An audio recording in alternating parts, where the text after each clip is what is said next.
Hey guys, tonight we're stepping back in time, way back, to a world where the aroma of cinnamon could signal unimaginable wealth, where a handful of peppercorns was worth more than gold, and where nutmeg was quite literally a hidden treasure.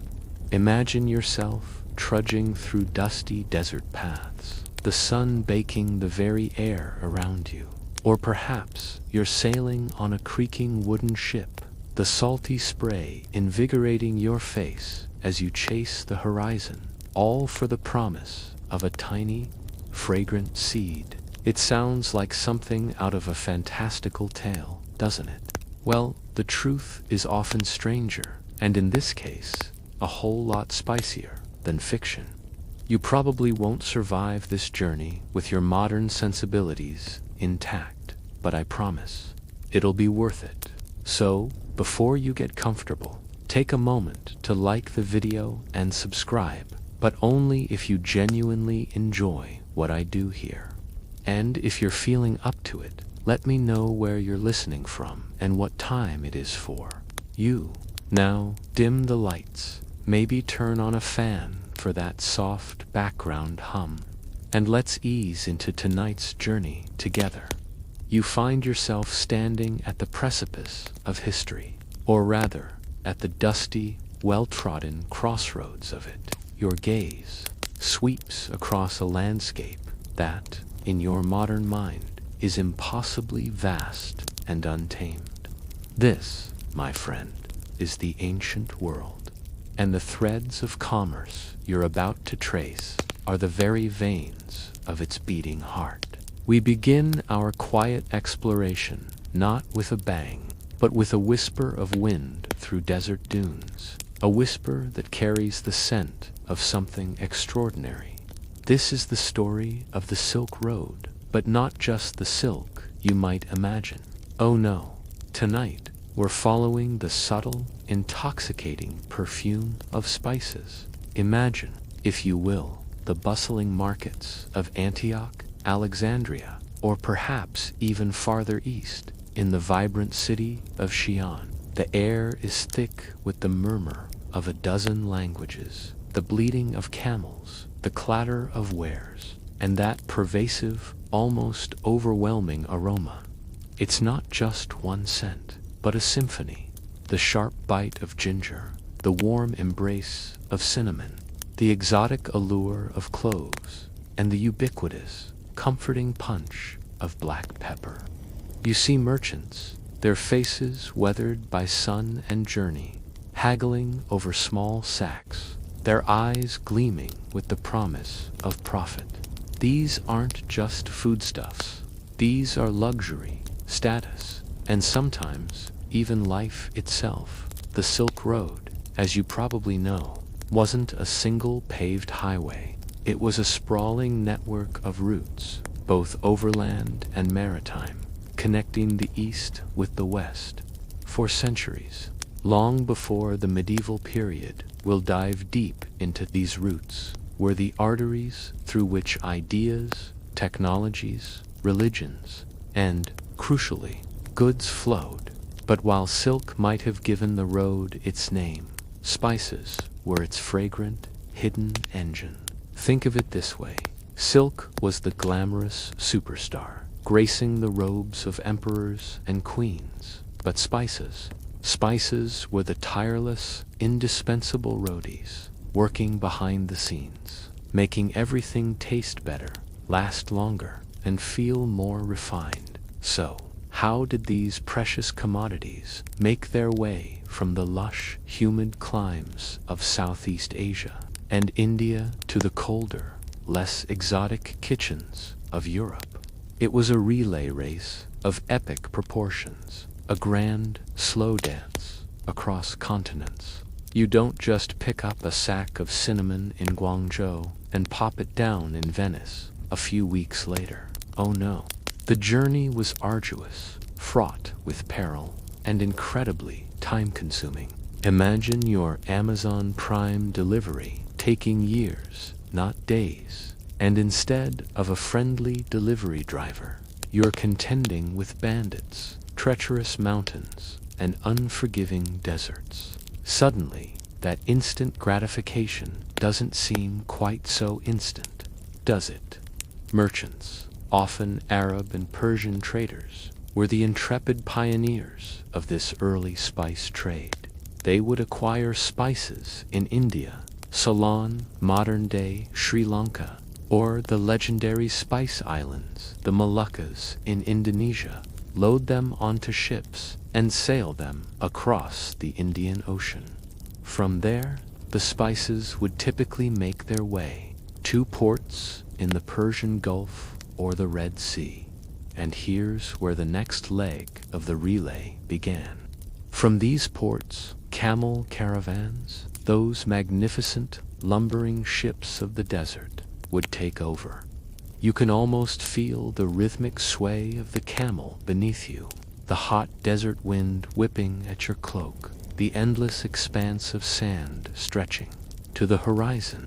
Nights are cold, stars are sharp, and the only sounds are the soft padding of hooves and the occasional grunt of a camel. It was a life of hardship, certainly, but also one of immense potential reward. These caravans would slowly, painstakingly make their way across vast swaths of land, through what is now Iraq, Syria, and eventually reaching the Levant, the eastern Mediterranean coast. One mainstream historical fact that often gets overlooked in the romantic narrative of the Silk Road is the sheer number of intermediaries involved. It wasn't one continuous journey for a sack of pepper. It was a series of handovers, each adding its own layer of cost and risk. Each middleman, each caravan leader, each ship captain, each local ruler whose territory was traversed demanded their cut.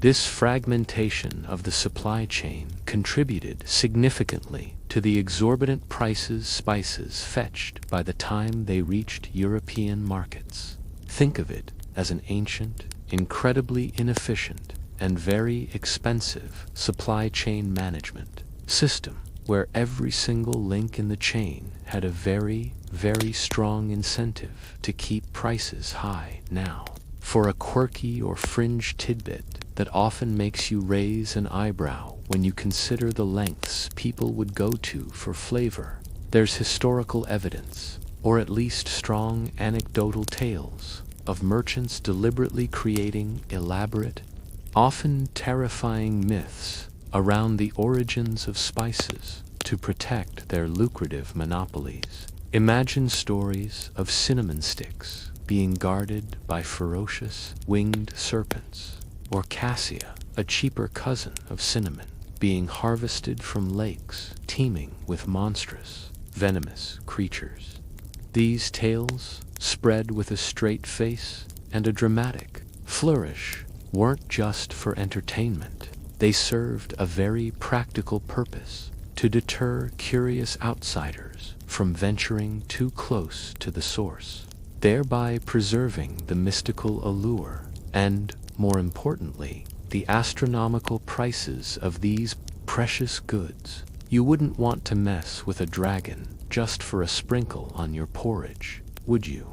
As these caravans finally reached the Mediterranean coast, particularly ports like Tyre, Sidon, and later Acre, the spices would change hands yet again. Here, they would meet the eager European merchants, primarily those from the burgeoning Italian maritime republics. Venice and Genoa, in particular, would become the undisputed masters of this final leg of the journey, effectively becoming the gatekeepers of Europe's spice supply for centuries to come. They were the ultimate beneficiaries of this long, dangerous, and incredibly lucrative supply chain.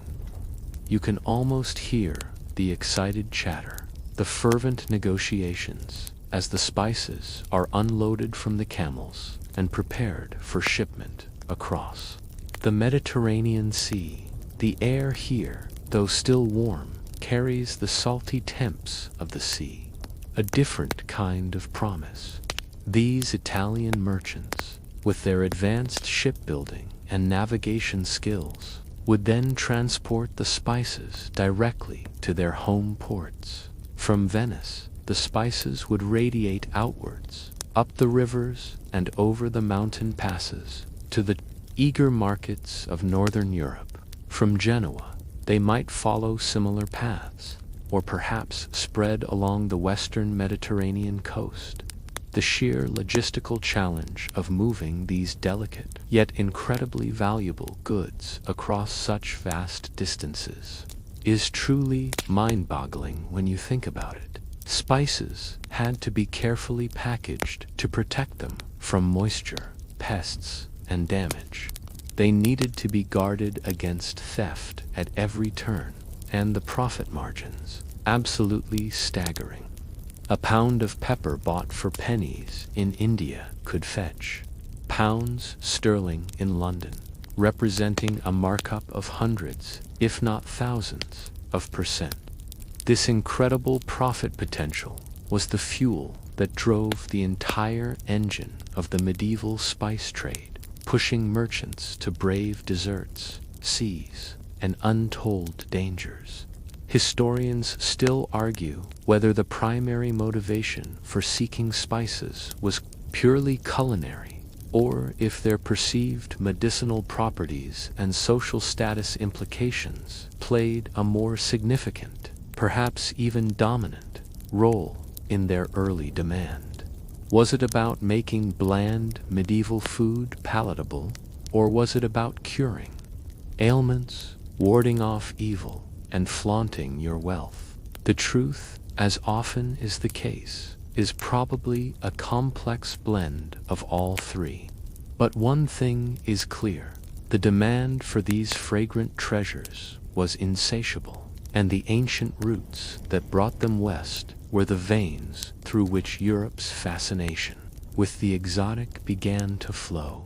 You close your eyes for a moment, and you can almost feel the gentle rock of a dhow on the Indian Ocean, the scorching heat of the Arabian desert, the cool stone of a Syrian caravanserai, and finally the brisk Mediterranean breeze carrying the scent of precious cargo towards new horizons.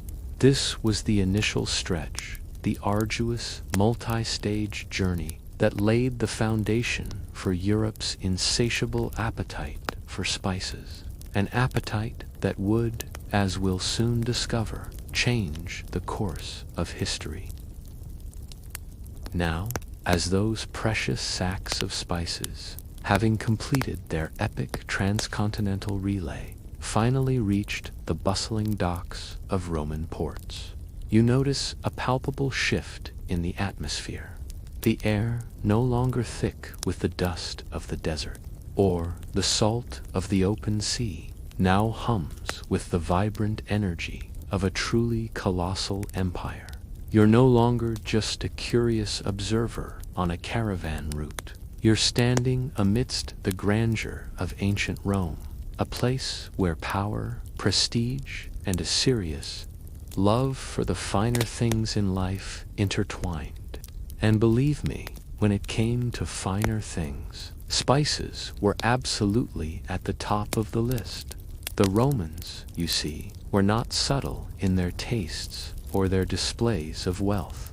If something was luxurious, they wanted it, and they wanted it in abundance. Spices, having made their perilous journey, arrived in Rome as exotic, incredibly expensive treasures, and they were embraced with a fervor that would make even the most dedicated modern foodie blush.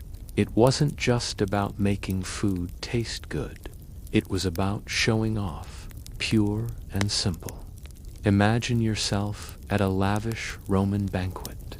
You recline on cushioned couches, slaves attend to your every whim, and the air is thick with the scent of roasted meats, fine wines, and, yes, an intoxicating medley of spices. This isn't your grandma's Sunday roast. This is a culinary extravaganza designed to impress, to dazzle, and occasionally to slightly overwhelm. Pepper, particularly black pepper, was arguably the most prized of all. It was so ubiquitous in Roman cuisine that historians sometimes refer to it as the king of spices. It wasn't just sprinkled on dishes. It was often incorporated into elaborate sauces, ground into fine powders, and even used as a primary ingredient. But it wasn't just pepper. You'd find ginger, cinnamon, cloves, nutmeg, and a host of other aromatic wonders gracing Roman tables. Apicius, a renowned Roman gourmet from the 1st century AD, compiled a cookbook titled De Re Coquinaria on the subject of cooking, which offers a fascinating glimpse into the culinary habits of the Roman elite. Flipping through its pages, you'd be struck by the sheer quantity and variety of spices called for in nearly every recipe. Vegetables, fish, poultry, wild game. Almost nothing escaped a generous dusting or infusion of spices. It almost makes you wonder if they were trying to taste the food or just the spices. One mainstream historical fact that underscores Rome's deep connection to spices is the sheer volume of imports. Roman ships sailed regularly to India, not just for pepper, but for a whole host of other goods. The trade routes through the Red Sea and across the Indian Ocean became vital arteries for the empire, directly connecting it to the sources of these coveted commodities. At its peak, the Roman Empire was importing an astounding amount of spices annually. While exact figures are debated among scholars, estimates suggest tons of pepper alone flowed into Rome each year. This wasn't just a niche luxury. It was a significant economic force, driving trade, inspiring exploration, and contributing to the empire's vast wealth. Think about the logistical marvel of this.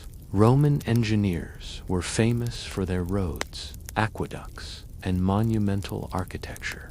But equally impressive, though less visible, was the vast maritime infrastructure that supported this global trade.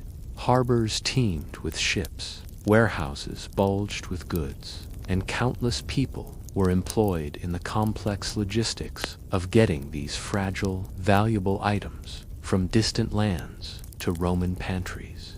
It was a testament to the empire's power and its insatiable appetite.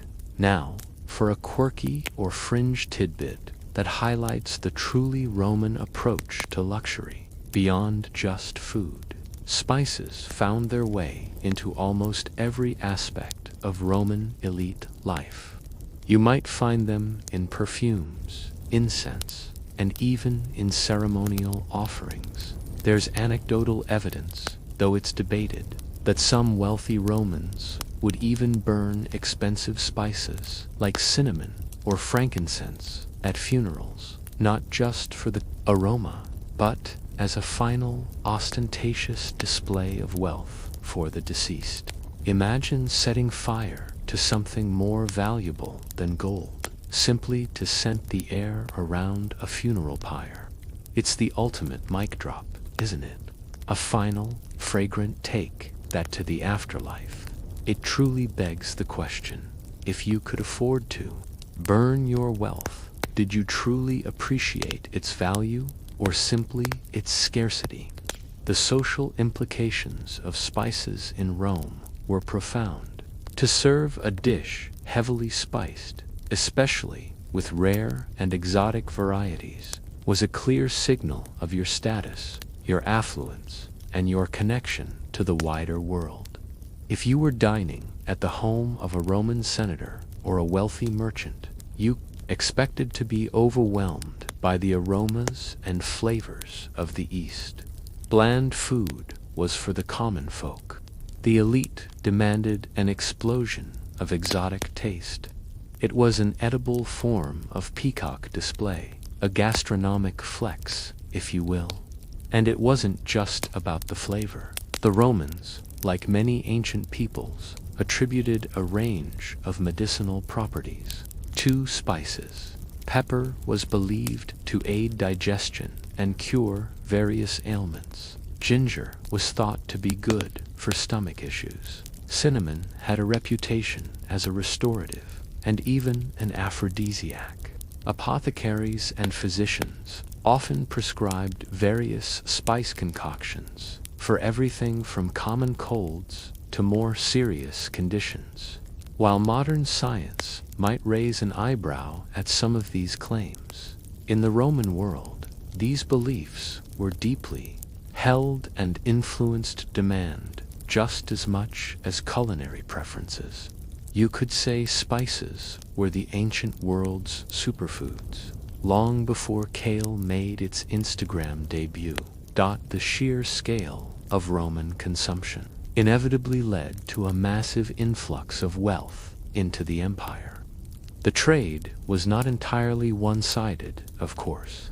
Rome exported goods like wine, olive oil, and manufactured items, but the balance of trade often leaned heavily towards the east, meaning Roman gold and silver flowed out to pay for these coveted spices. This outflow of precious metals was a concern for some Roman economists and politicians, highlighting the empire's deep reliance on these distant commodities.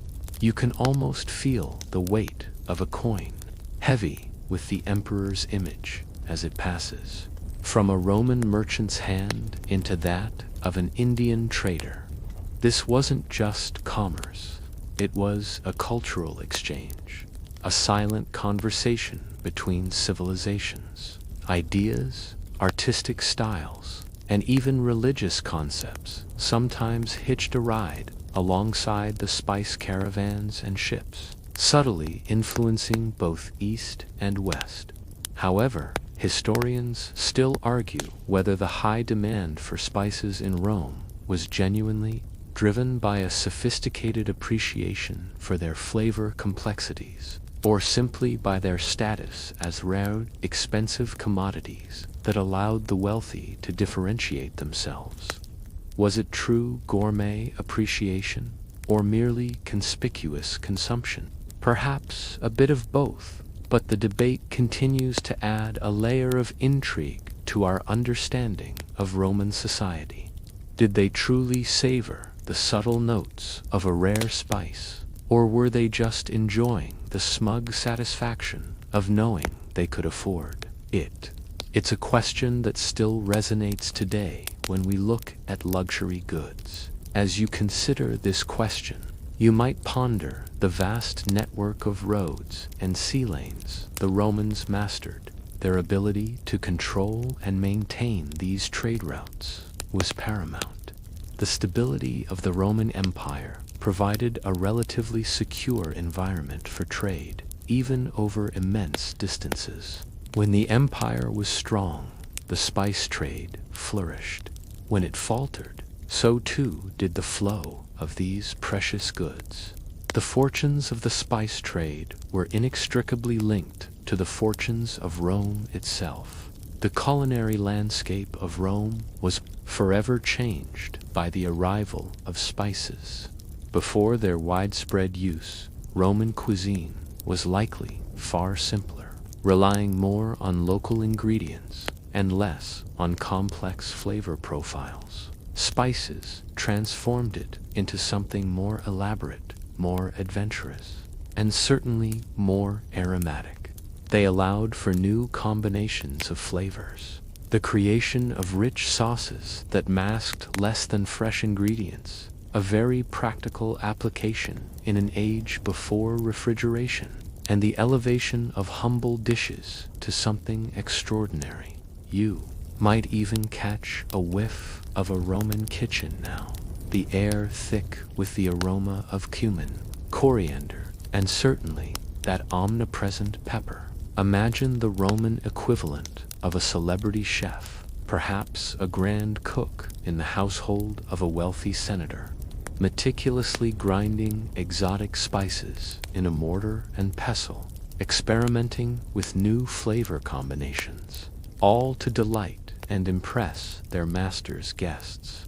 These chefs were artists in their own right, wielding spices like a painter wields colors. As the Roman Empire grew to its zenith, the spice trade flowed freely, bringing immense prosperity and diversifying the palates of its citizens. But as you know, empires, even the mightiest, are not eternal. The stability that guaranteed the flow of spices would eventually begin to crack. The sheer volume of wealth flowing out to the east for these goods, combined with internal strife, political instability, and external pressures, would eventually take their toll. The arteries of trade, once so robust, would begin to constrict. The story of spices in Rome isn't just about taste or status. It's a testament to the interconnectedness of the ancient world. The sheer human ingenuity required to overcome immense logistical challenges, and the profound impact of global commerce on a civilization. But as we prepare to move forward, you can almost hear the faint echoes of distant drums, the whispers of an empire beginning its long, slow decline. And with that decline, the future of Europe's beloved spices would become uncertain, paving the way for a very different chapter in their remarkable journey. As the sun begins its slow, melancholic descent over the Roman Empire, casting long, distorted shadows across its once proud aqueducts and crumbling forums, you feel a distinct chill in the air. The vibrant hum of commerce you witnessed just moments ago starts to fade, replaced by a growing quietude, an uneasy stillness. You're now stepping into what history books, with a certain dramatic flair, often call the Dark Ages. And for our beloved spices, this era was indeed a time of profound darkness, scarcity, and almost mythical reverence. Gone are the bustling Roman ports, the endless stream of camel caravans, and the carefree extravagance of spiced banquets. The sophisticated, interconnected trade networks that had flourished under the Pax Romana began to fray, then unravel entirely. Imagine a grand, intricate tapestry woven with threads of commerce from across continents. Now, picture that tapestry slowly being picked apart, thread by precious thread, until only isolated, tattered remnants remain. That, my friend, is what happened to the long-distance spice trade. The reasons for this decline are, as you might expect, complex and interconnected. The Western Roman Empire, weakened by internal political instability, economic woes, and relentless external pressures from migrating Germanic tribes, slowly fractured and eventually collapsed in 476 AD.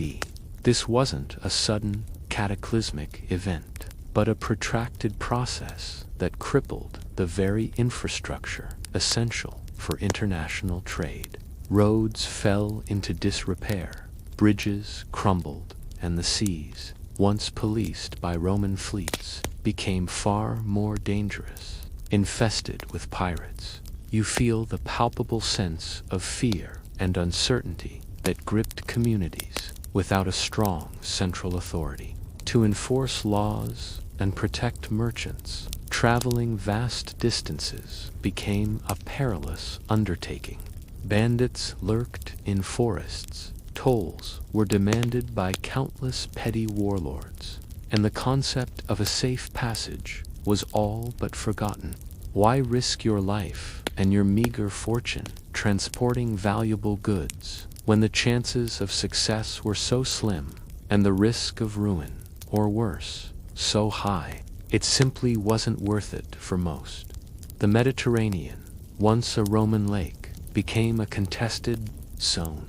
The rise of various barbarian kingdoms in Western Europe, coupled with the expansion of Islamic empires across North Africa and the Middle East in the 7th and 8th centuries, fundamentally reshaped the geopolitical landscape.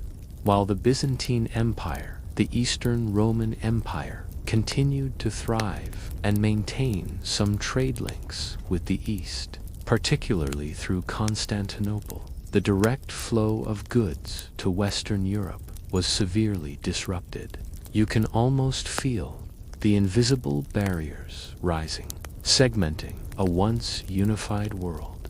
This meant that the direct sea routes from India and the Red Sea to Western European ports virtually ceased. The intermediaries who had once facilitated the trade, the Arab, Persian, and Byzantine merchants, still conducted business, but the final leg of the journey, the one that brought spices to places like Francia, Britannia, or the emerging kingdoms of Spain and Italy, became incredibly tenuous. As a result, spices, once a common sight in Roman elite kitchens, became extraordinarily rare. They weren't just expensive, they were almost impossible to acquire for anyone outside the very highest echelons of society. Imagine craving a sprinkle of pepper and realizing that the nearest supply might be thousands of miles away, guarded by warring factions, and costing more than your entire village's annual income. Suddenly, that bland porridge doesn't seem so bad, does it? One mainstream historical fact that illustrates this scarcity is the way spices were used during this period. They transitioned from culinary staples to highly prized possessions, reserved almost exclusively for medicine, religious ceremonies, and as symbols of immense power and wealth. If a medieval monarch or a powerful bishop possessed a small casket of pepper or a few sticks of cinnamon, it was a display of prestige on par with owning jewels or vast tracts of land.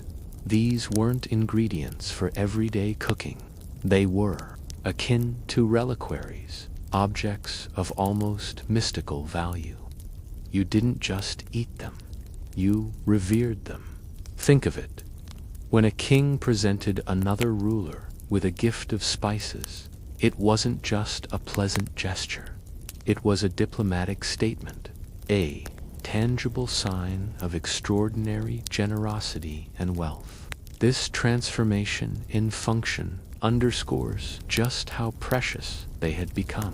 Now, for a quirky or fringe tidbit that truly emphasizes the depth of the Dark Ages spice drought.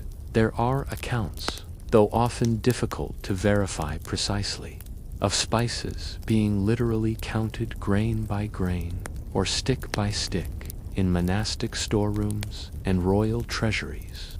Imagine someone meticulously counting out 10 peppercorns for a special feast, or carefully doling out a sliver of ginger root as a potent medicine. This wasn't about portion control for dietary reasons. It was about managing an asset so valuable it warranted individual accounting. It's like counting individual grains of sand on a beach. If each grain of sand was worth a small fortune, this level of meticulousness paints a vivid picture of extreme scarcity. Without access to the vibrant array of Eastern spices, medieval European diets became far more localized and relied on native herbs, salt, and fermentation for flavor and preservation. Sage, parsley, thyme, mint, these became the stars of the kitchen alongside onions and garlic. Sour ingredients like vinegar and verjuice, the juice of unripe grapes, also played a much more prominent role, adding a necessary tang to dishes that lacked the complexity previously provided by imported spices. You can almost taste the difference from the rich, exotic flavors of Rome to a more earthy, robust, and sometimes, dare I say, a bit bland palate. This doesn't mean medieval food was necessarily bad, but it was certainly different, reflecting the constrained realities of the time. Preservation techniques became even more crucial, with salting, smoking, and drying being primary methods, as spices were no longer readily available to mask the inevitable deterioration of food. The knowledge of spices, too, became fragmented. While some ancient texts preserved recipes and medical treatises that mentioned spices, the practical experience of sourcing and extensively using them faded from common memory. For many, spices became almost mythical, known only through faint echoes of past grandeur, or through the occasional astronomically expensive trickle that managed to make its way west. Historians still argue whether the decline in spice use in early medieval Europe was primarily due to the breakdown of trade routes and economic collapse, or if there was also a shift in cultural preferences, perhaps a rejection of Roman decadence that contributed to their reduced demand. Was it simply that they couldn't get them, or that they consciously chose not to desire them as much? While economic and logistical factors were undoubtedly dominant, the cultural aspect is an intriguing side note, suggesting that even in times of scarcity, human preference can play a subtle role. As the centuries of the early Middle Ages wore on, the memory of abundant spices receded further for most Europeans. They became objects of distant lore, whispered about by traveling merchants who had perhaps glimpsed them in Byzantine markets, or by scholars who pored over dusty Roman manuscripts. For the average peasant, or even a minor lord, spices were simply beyond reach, a luxury so remote as to be unimaginable.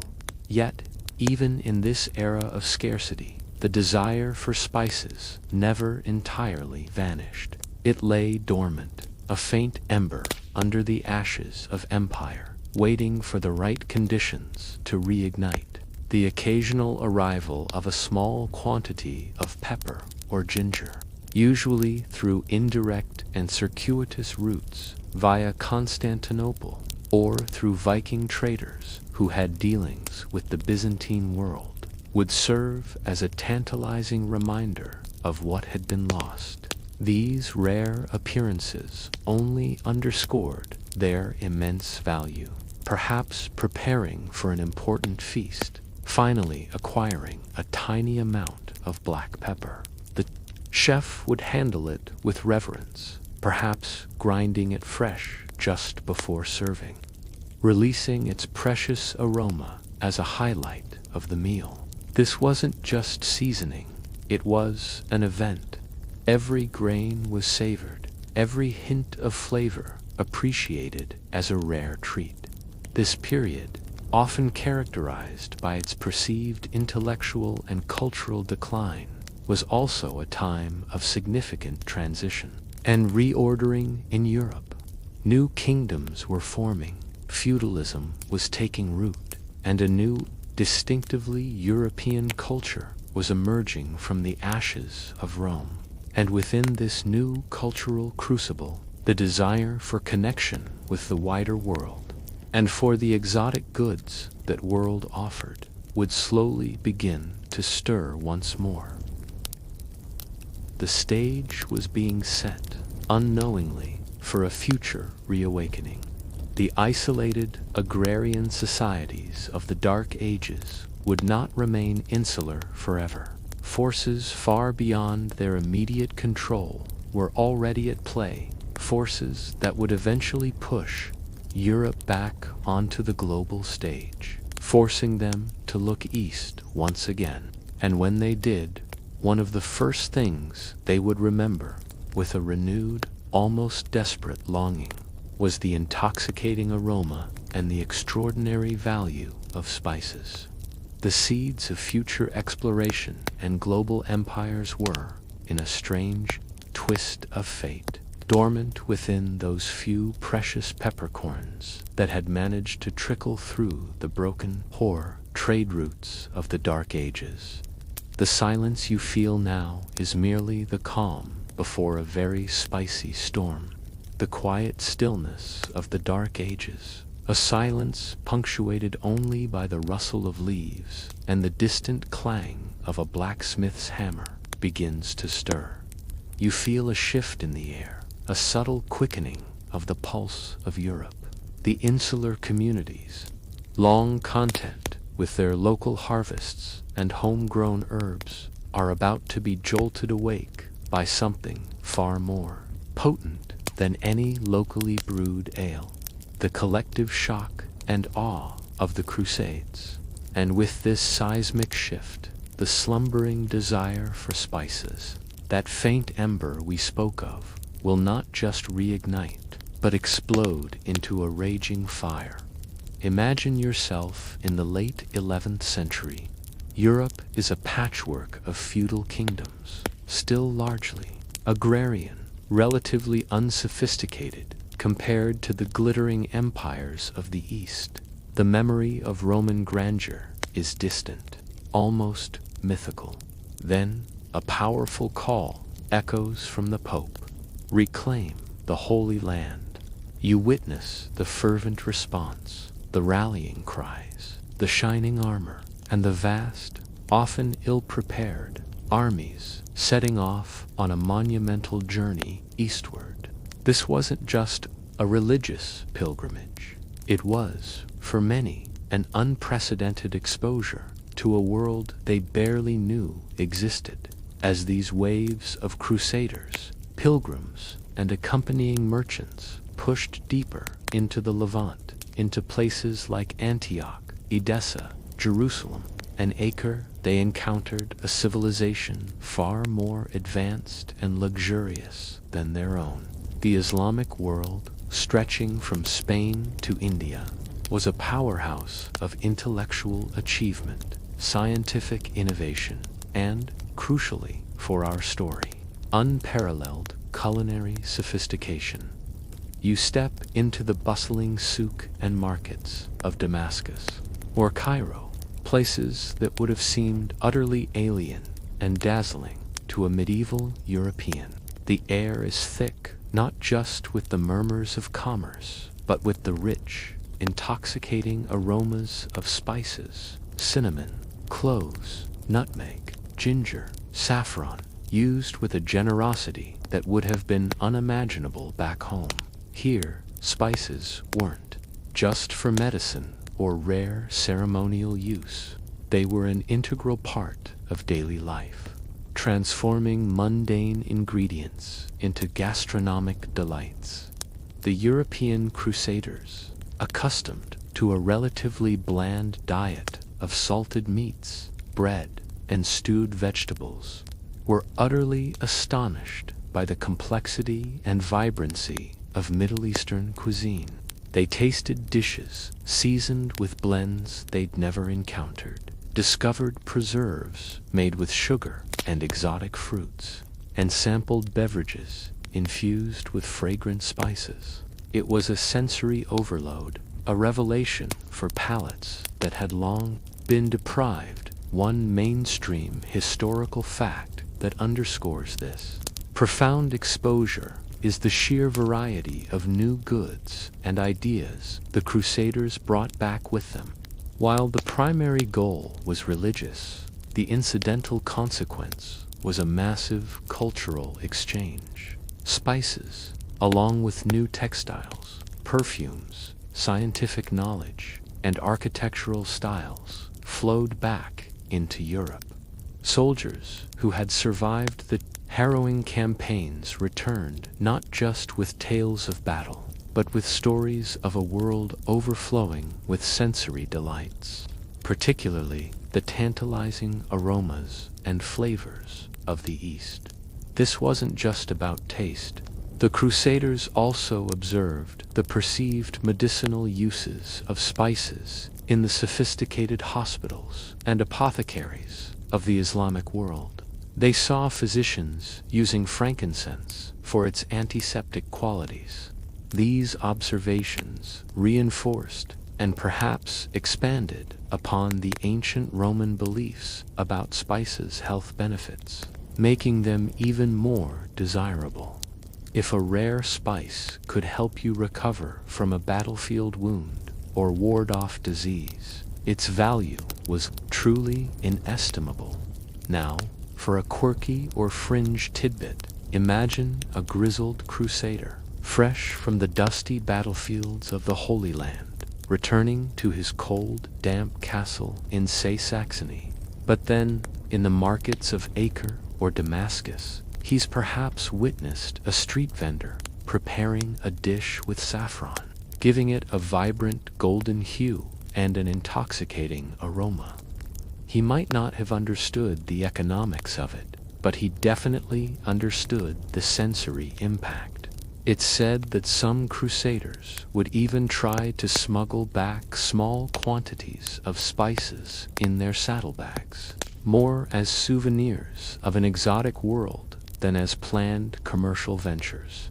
These small, illicit stashes, passed around among family and friends, would only further pique curiosity and longing in their homelands. It's like bringing back a handful of exotic sand from a far-off beach, except this sand could turn your stew into a feast.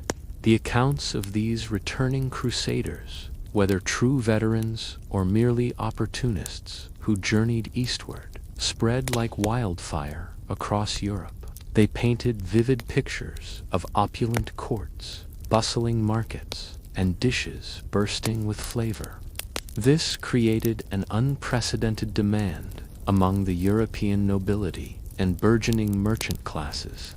They had heard the whispers of Roman luxury, but now they had first-hand accounts, tangible proof of an even greater exoticism. The desire for spices was no longer a vague memory. It was a burning, immediate craving. This renewed demand didn't just come from the top down. While the aristocracy certainly yearned for these luxuries to signify their status, the burgeoning merchant classes in cities like Venice, Genoa, and Pisa saw an unparalleled economic opportunity. Reliable access to these coveted goods, immense wealth awaited them. The Crusades, despite their often brutal and chaotic nature, effectively reopened the channels of communication and trade between East and West. Even if those channels were still precarious and often controlled by Islamic powers, the establishment of Crusader states in the Levant, even for a relatively short period, provided European merchants with direct access points to the existing sophisticated trade networks of the Middle East. Italian maritime republics, particularly Venice and Genoa, were quick to capitalize on this. They negotiated treaties with local rulers, established trading posts, and provided naval support to the Crusader armies in exchange for favorable trade agreements. You can almost see their ships, sleek and fast, cutting through the Mediterranean. Waves, eager to ferry not just soldiers, but future fortunes. This direct interaction meant that spices, along with other Eastern goods, like sugar, dyes, and fine textiles, began to trickle back into Europe in greater quantities than had been seen for centuries. The prices were still astronomical, but the availability, however limited, stimulated an almost ravenous appetite.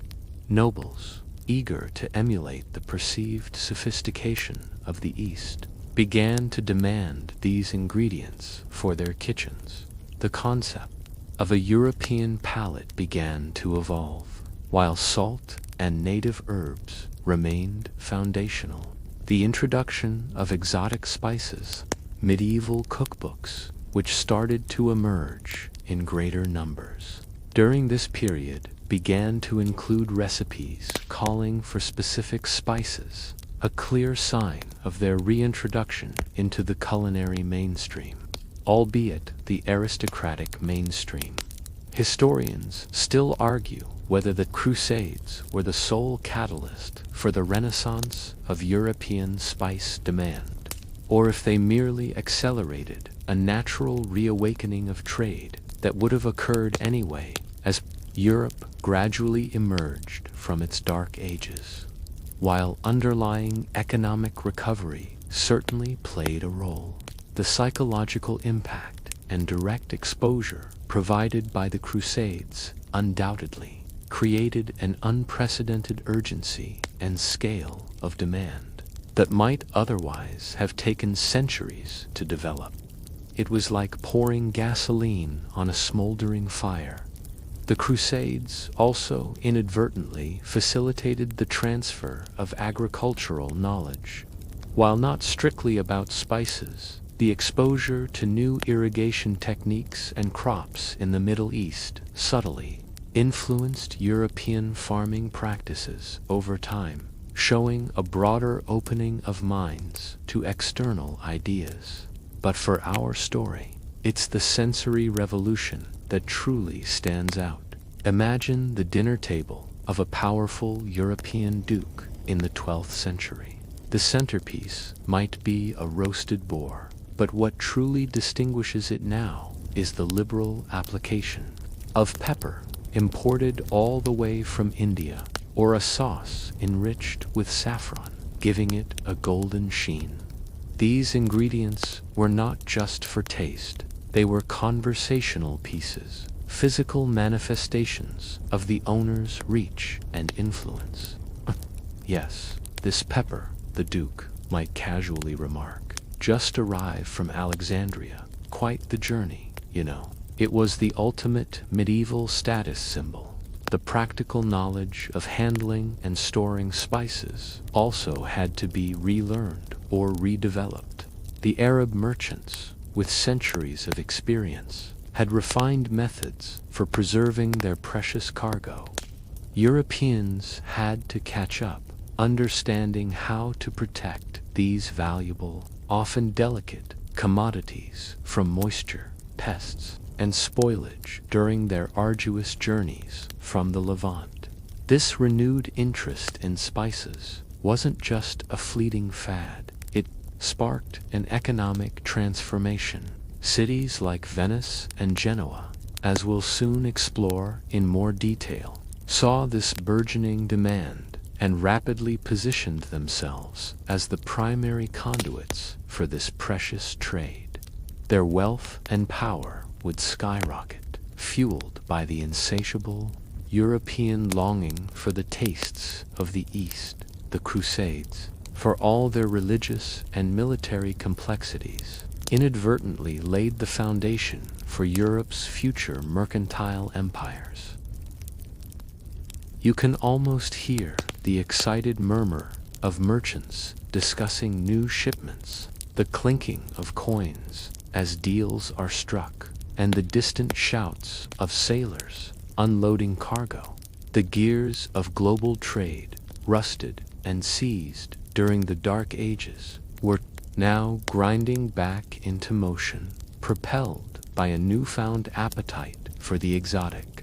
The gentle storytelling cadence might lull you, but the historical forces at play here were anything but gentle. They were powerful, transformative, and utterly compelling. The Crusades didn't just bring back tales of heroism and holy wars. They brought back the scent of prosperity, the taste of luxury, and the promise of untold riches for those bold enough to seize the opportunity.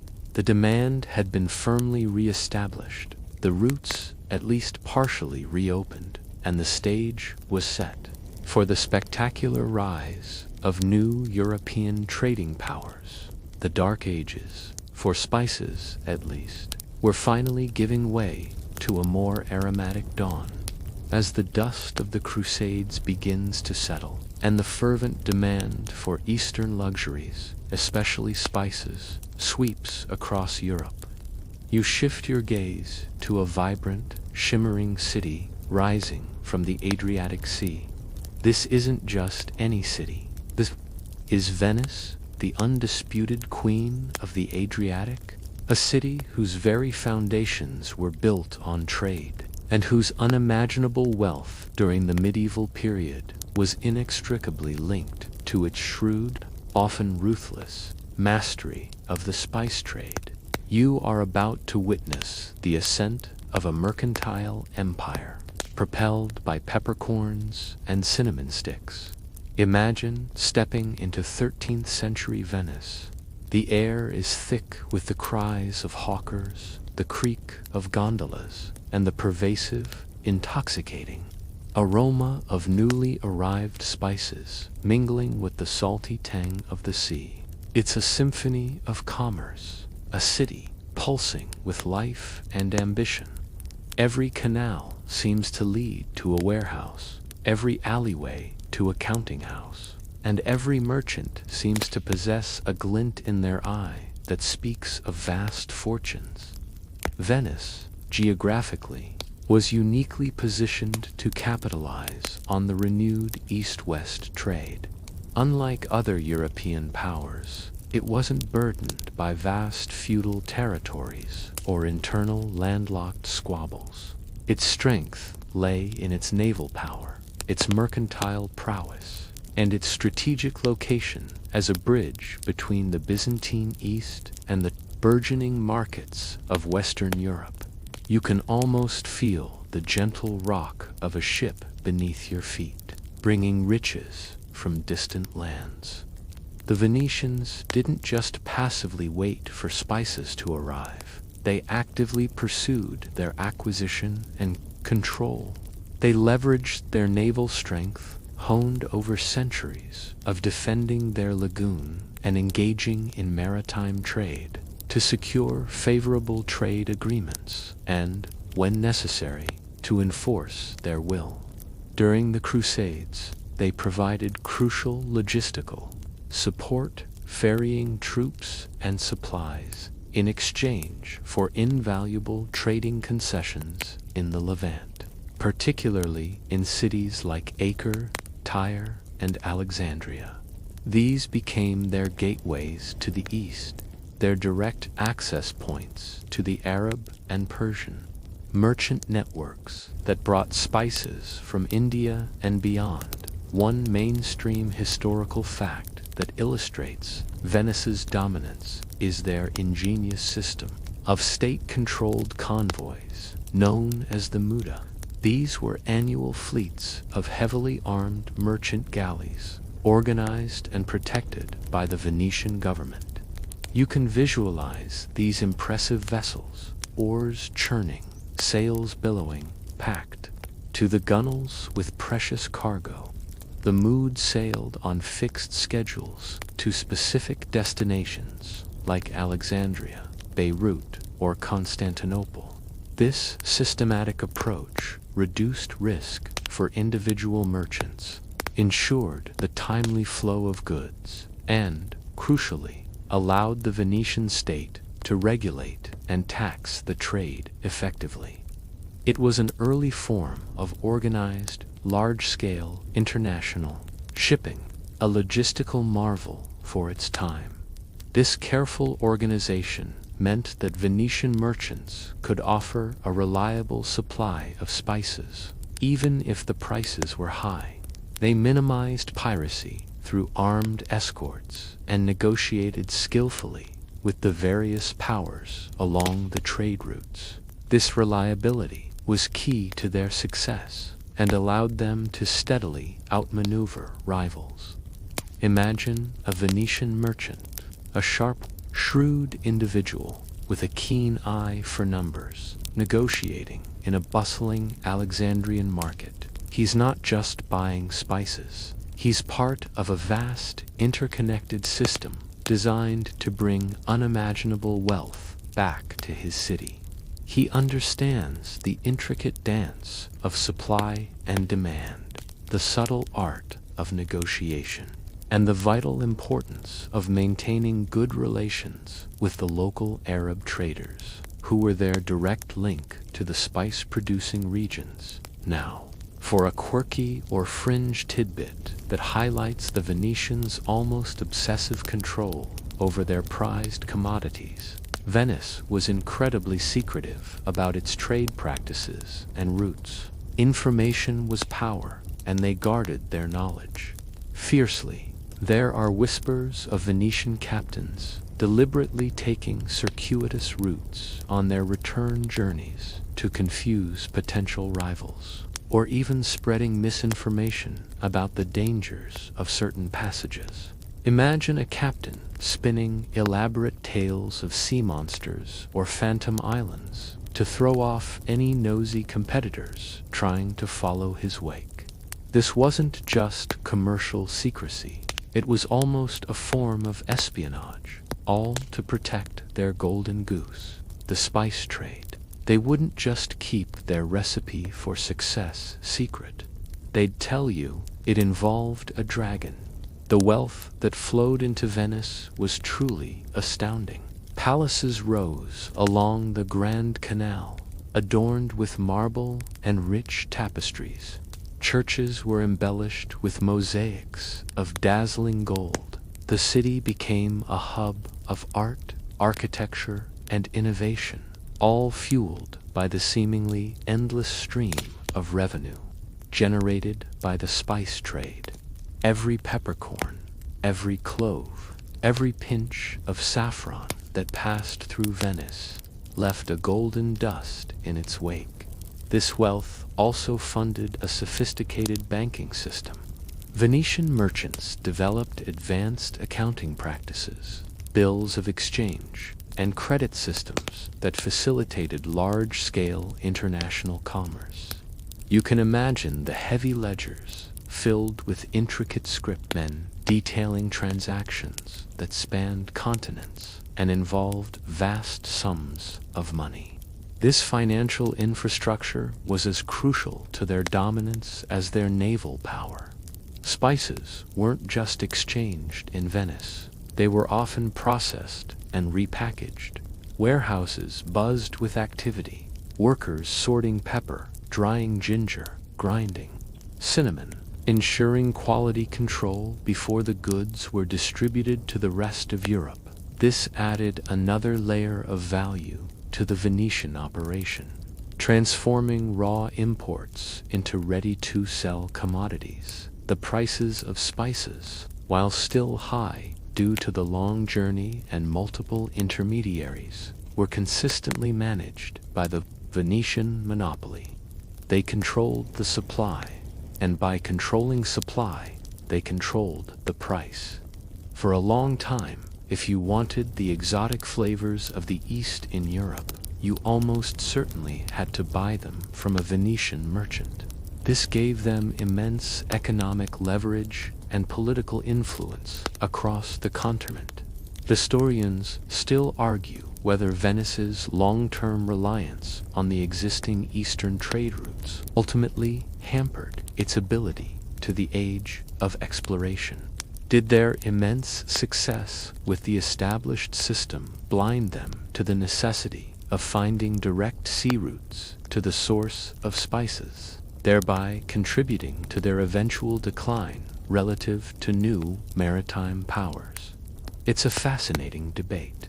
Was their strength also their eventual weakness? The culinary impact of Venice's spice monopoly on Europe cannot be overstated. Through Venice, European cuisine was irrevocably changed. Spices became not just status symbols, but increasingly integral ingredients in noble and wealthy households. Cookbooks from this period, particularly those emanating from the more affluent courts, reveal a growing sophistication and an adventurous use of spices in various dishes. From subtly spiced sauces to elaborately seasoned roasts, the Venetian gateway brought the flavors of the East to the tables of Europe. You might observe a wealthy European lord's kitchen, bustling with servants, preparing a feast. The head cook, perhaps an Italian trained in Venice, or familiar with Venetian methods, meticulously measures out precious spices. He understands their potency, their ability to transform a dish, and their inherent value.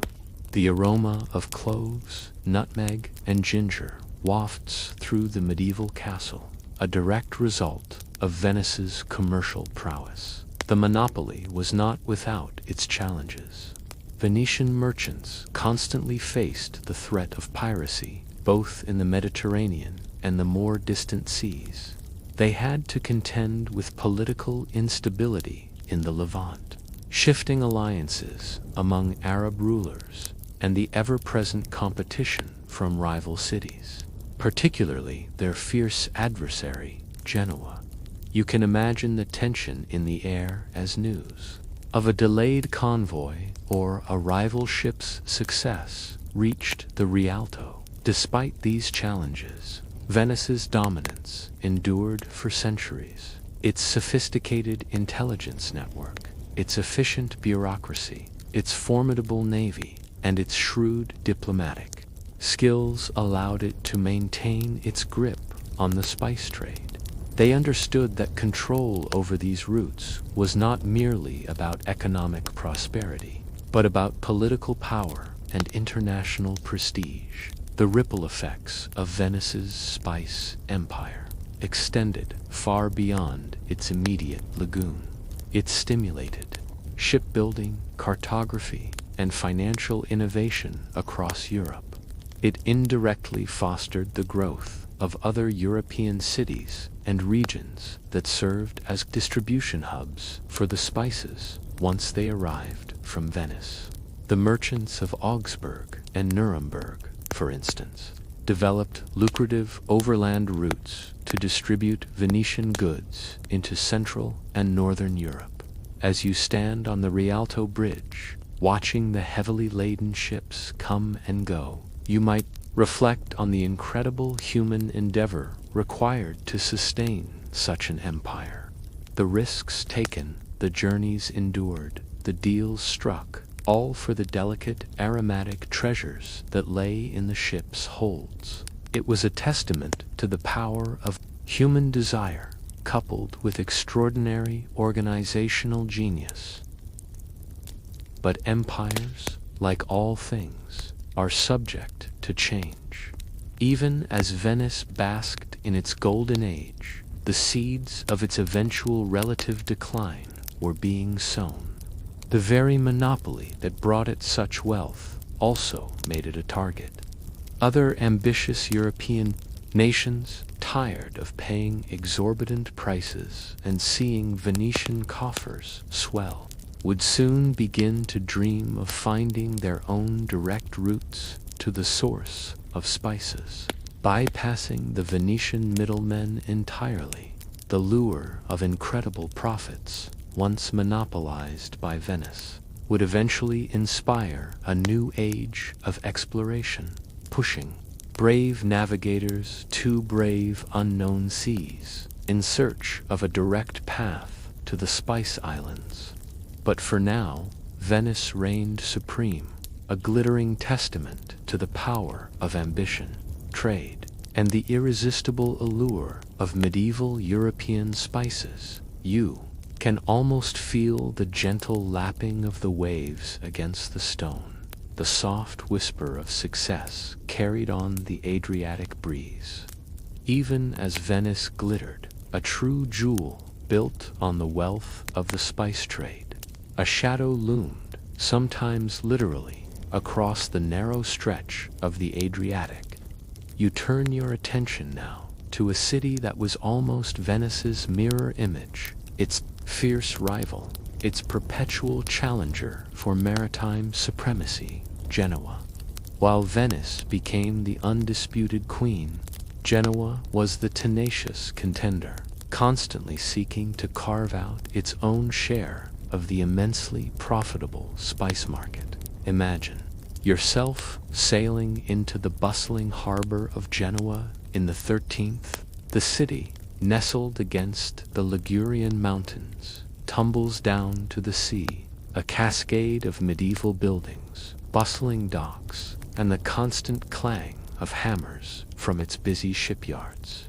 The air here, though also rich with the scent of pine and sea salt, carries a sharper edge, a sense of fierce competition and an unyielding determination. The Genoese were renowned for their navigational prowess, their shrewd business acumen, and their willingness to take risks, often very big risks, to secure their fortunes. Genoa's history was deeply intertwined with Venice's often. In a relationship of bitter rivalry, both cities emerged from the chaos after the fall of the Western Roman Empire as independent maritime republics, naturally drawn to the lucrative opportunities of Mediterranean trade. While Venice initially gained the upper hand, especially during and after the Fourth Crusade, which, for Venice, turned into a spectacularly profitable detour to sack Constantinople, Genoa never truly gave up the fight. Their rivalry wasn't just about economic competition. It often escalated into full-blown naval warfare. You can almost hear the roar of cannons, the splintering of timber, and the cries of sailors as fleets from Genoa and Venice clashed in epic sea battles, all ultimately for control over trade, routes, and access to those precious Eastern goods. These were not polite business disagreements. These were wars fought with blood and iron, where the stakes were nothing less than economic supremacy. One mainstream historical fact that highlights Genoa's consistent challenge to Venetian dominance is their active pursuit of alternative trade routes and alliances. While Venice focused heavily on Alexandria and the traditional Egyptian-Syrian routes, Genoa sought to establish strong footholds in the Black Sea and through the Byzantine Empire. They forged close ties with the Byzantine emperors and established thriving colonies and trading posts in strategic locations like Pera across the Golden Horn from Constantinople and Kaffa in Crimea. These Black Sea routes allowed them to tap into overland networks that stretched deep into Central Asia, sometimes bypassing the Mamluk-controlled routes that Venice largely relied upon. You can picture a Genoese merchant, perhaps a bit more rugged than his Venetian counterpart, navigating the treacherous waters of the Black Sea, negotiating with distant Mongol khans or local Turkic rulers. His ships would carry not just European goods, but also furs, timber, and slaves from the northern lands, which they would then exchange for spices and silks arriving via the Central Asian branches of the Silk Road. It was a more circuitous route, for spices, certainly, but it provided an invaluable alternative and a constant threat to Venice's monopoly.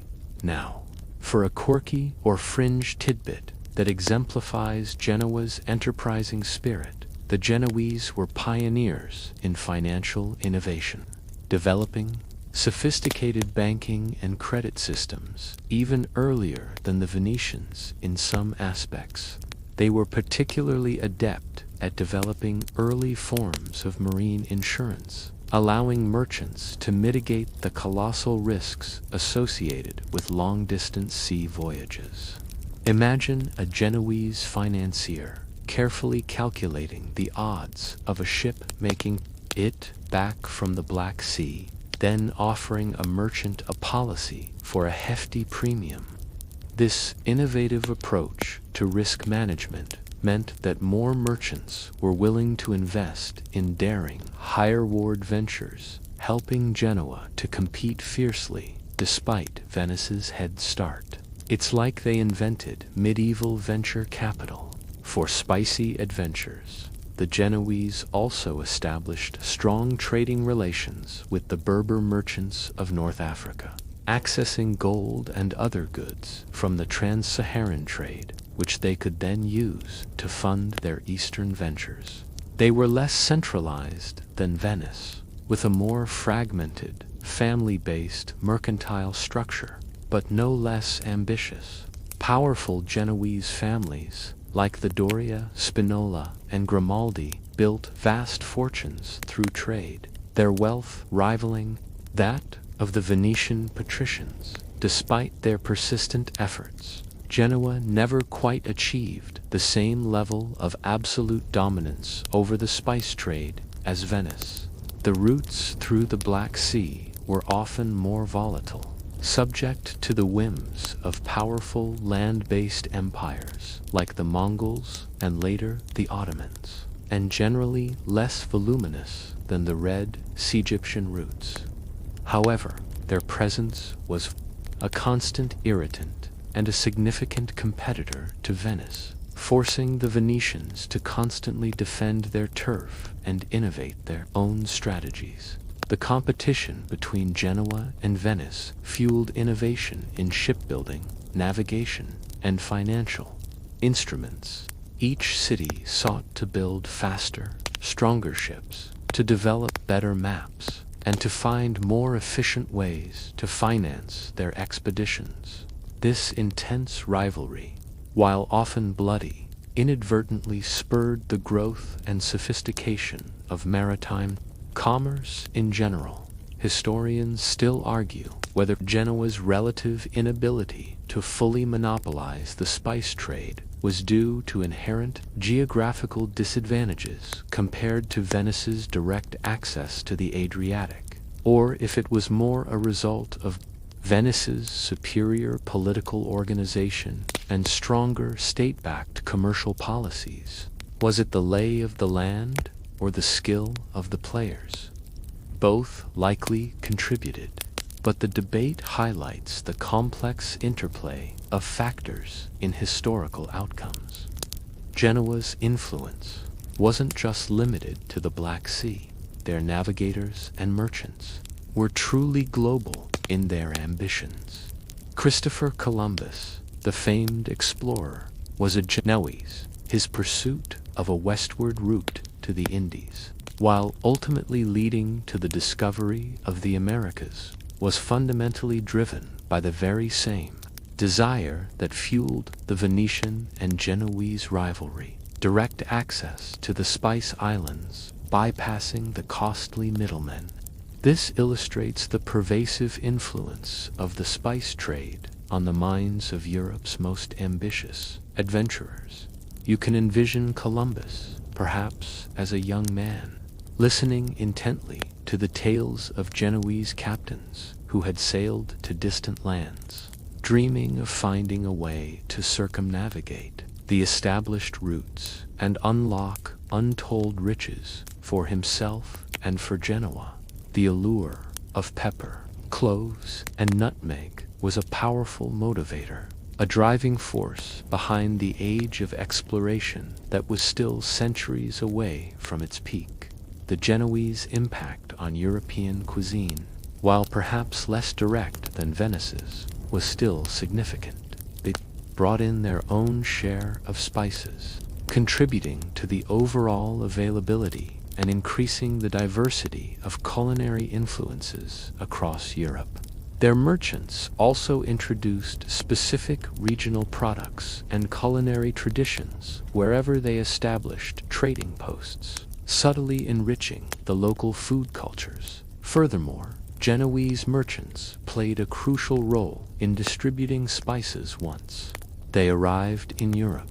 They had strong overland connections to France, Spain, and even parts of Germany, serving as vital links in the chain that brought the exotic flavors from the Mediterranean ports to the furthest reaches of the continent. While Venice often supplied Central Europe via the Alpine passes, Genoa had its own extensive network. The resilience of Genoa, despite being a consistent underdog in the spice wars against Venice, is remarkable. They constantly adapted, innovated, and fought for their share of the trade. Their willingness to explore new avenues and take greater risks, epitomized by their role in financing exploratory voyages, foreshadowed the shifts that would eventually disrupt the entire established spice trade. As you reflect on Genoa's enduring struggle, you realize that this intense competition wasn't just destructive, it was also incredibly generative. It forced both cities to push the boundaries of maritime technology, financial innovation, and commercial strategy. It sharpened their wits and hardened their resolve. Without this rivalry, the medieval spice trade might have been a far less dynamic and less impactful force in European history. The story of Genoa in the spice trade is a testament to perseverance, strategic diversification, and the relentless pursuit of opportunity. While they may not have worn the crown, they certainly kept the queen on her toes. And their ventures, though often overshadowed by Venice's dazzling success, laid crucial groundwork for the globalized world that was yet to come. The silent, subtle whisper of their ambition carried across the seas, a promise of a future where no ocean was too vast, and no route too perilous in the quest for fragrant riches. Having witnessed the fierce rivalry between Venice and Genoa for control of the spice routes, you now delve deeper into the very heart of the medieval spice economy. You step beyond the ships and the docks, beyond the grand merchant palaces, and into a world of guarded secrets, specialized knowledge, and the intricate social structures that governed the flow of these precious commodities. You are entering the realm of spice guilds and secret recipes, where the value of knowledge was almost as high as the spices themselves. Imagine, for a moment, the atmosphere within a medieval European city that served as a distribution hub for spices, perhaps Augsburg in Germany, or Bruges in Flanders. The spices arriving from Venice or Genoa weren't just dumped onto market stalls. Oh no, their journey continued into the hands of highly specialized individuals, the apothecaries, the grocers, who, in medieval times, were often the primary dealers in spices, and later, the powerful guilds that controlled their sale and distribution. These were not just ordinary shopkeepers. They were often members of exclusive guilds, powerful associations that regulated trade, maintained quality, and, crucially, protected the interests and monopolies of their members. Think of them as medieval trade unions mixed with a secret society, dedicated to their craft and fiercely protective of their turf. If you wanted to deal in spices, you had to be part of the club.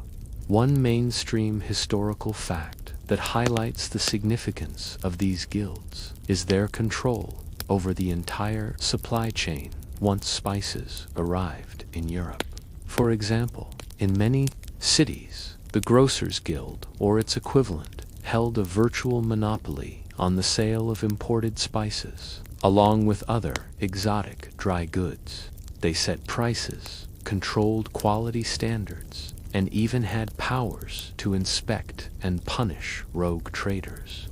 This ensured uniformity, but it also meant that prices remained high as competition was tightly restricted. You couldn't just open a spice shop on a whim.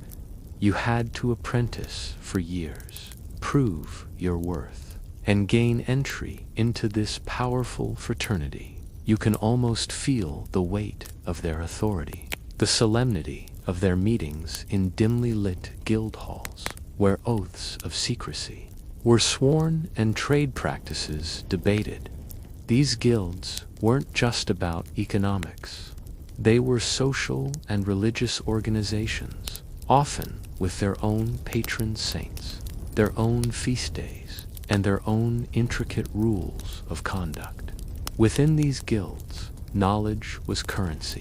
The ability to identify genuine spices from adulterated ones, to understand their different grades, to properly store them, and even to blend them for specific purposes. These were highly valued skills, passed down through apprenticeship and closely guarded. The process of grinding spices, for instance, wasn't just a simple mechanical task. It required knowledge of how to maximize flavor, how to prevent spoilage, and how to mix different varieties to achieve desired results. Now, for a quirky or fringe tidbit that illustrates the secrecy surrounding these spice recipes. The exact proportions for certain highly prized spice blends, whether for culinary purposes, medicinal concoctions, or even incense, were often considered trade secrets, passed down verbally within families or among trusted guild members. Imagine a master grocer whispering the precise ratio of cinnamon to ginger to cloves to his eldest son, emphasizing that this knowledge was more valuable than gold. These weren't written down in easily accessible recipe books. They were enshrined in memory and tradition, adding to their mystique and reinforcing the power of those who held the knowledge. It's like the medieval version of a secret Coca-Cola formula, but you could eat it. The concept of secret recipes wasn't just about culinary blends. It extended to the medicinal use of spices. Apothecaries, who often worked closely with or were part of the same guilds as grocers, concocted complex remedies using various spices. The specific combinations and preparations were often proprietary, believed to enhance the efficacy of the treatments. A physician might prescribe a certain comforting spice mixture for a fever, and only the apothecary would know the exact blend of nutmeg, mace, and perhaps a touch of pepper that went into it. This guarded knowledge also played a role in preventing adulteration and counterfeiting, a constant problem in the medieval spice trade. The immense value of spices naturally attracted fraudsters. Cheaper, less potent spices might be mixed with more expensive ones, or even non-spice materials might be added to increase weight. Guilds developed sophisticated methods for detecting such fraud, protecting both their reputation and their customers. A master grocer could tell just by scent and taste if a batch of pepper had been watered down, or if cheaper cassia had been passed off as true cinnamon. The training involved in becoming a master in the spice trade was rigorous. Apprentices would spend years learning the trade, from the mundane tasks of cleaning and sorting to the highly skilled art of discerning quality and managing inventory. They learned to identify the subtle nuances of aroma and flavor, to detect the slightest hint of dampness or spoilage, and to estimate the market value of even tiny quantities of precious goods. It was a sensory education, a journey into the world of discernment. The guilds also played a crucial role in maintaining the high social status of those involved in the spice trade. By controlling entry and enforcing strict standards, they ensured that their members were seen as skilled, trustworthy, and wealthy individuals, distinct from common laborers or itinerant peddlers. A guild master in the spice trade often held a respected position in his community, his wealth and influence stemming directly from his control over these coveted commodities. Historians still argue whether the restrictive nature of these guilds, with their monopolies and guarded secrets, ultimately stifled innovation in the European spice trade? Or, if they were necessary, institutions for ensuring quality and stability in a volatile market? Did they protect the consumer by guaranteeing authenticity? Or did they simply serve to keep prices artificially high for the benefit of a few powerful families? It's a debate that touches upon the very nature of economic regulation. The rituals and traditions within these guilds reinforced their exclusivity. There were ceremonies for admitting new members, special events for celebrating successful harvests, or, more accurately, successful shipments, and codes of conduct that governed every aspect of their business and personal lives. They were communities, often tightly knit and fiercely loyal to one another.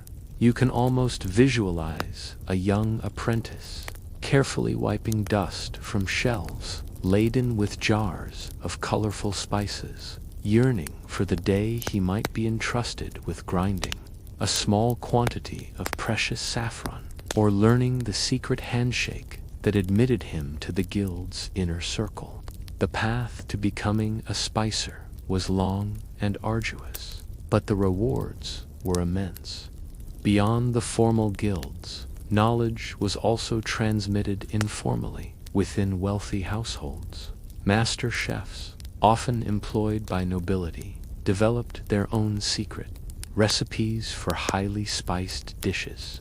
These culinary innovations, often involving expensive and rare ingredients, were a source of immense pride and often carefully guarded. A royal chef might develop a unique spice blend for a particular sauce or a special pastry, ensuring that his creations remained exclusive to his patron's table. This era was a fascinating intersection of commerce, craft, and culinary art. The power of the guilds ensured that spices remained an elite commodity, meticulously controlled from their arrival in port to their final appearance on a noble's table. Their secret knowledge, whether of blends or preservation techniques, served to maintain their competitive edge and reinforce their status.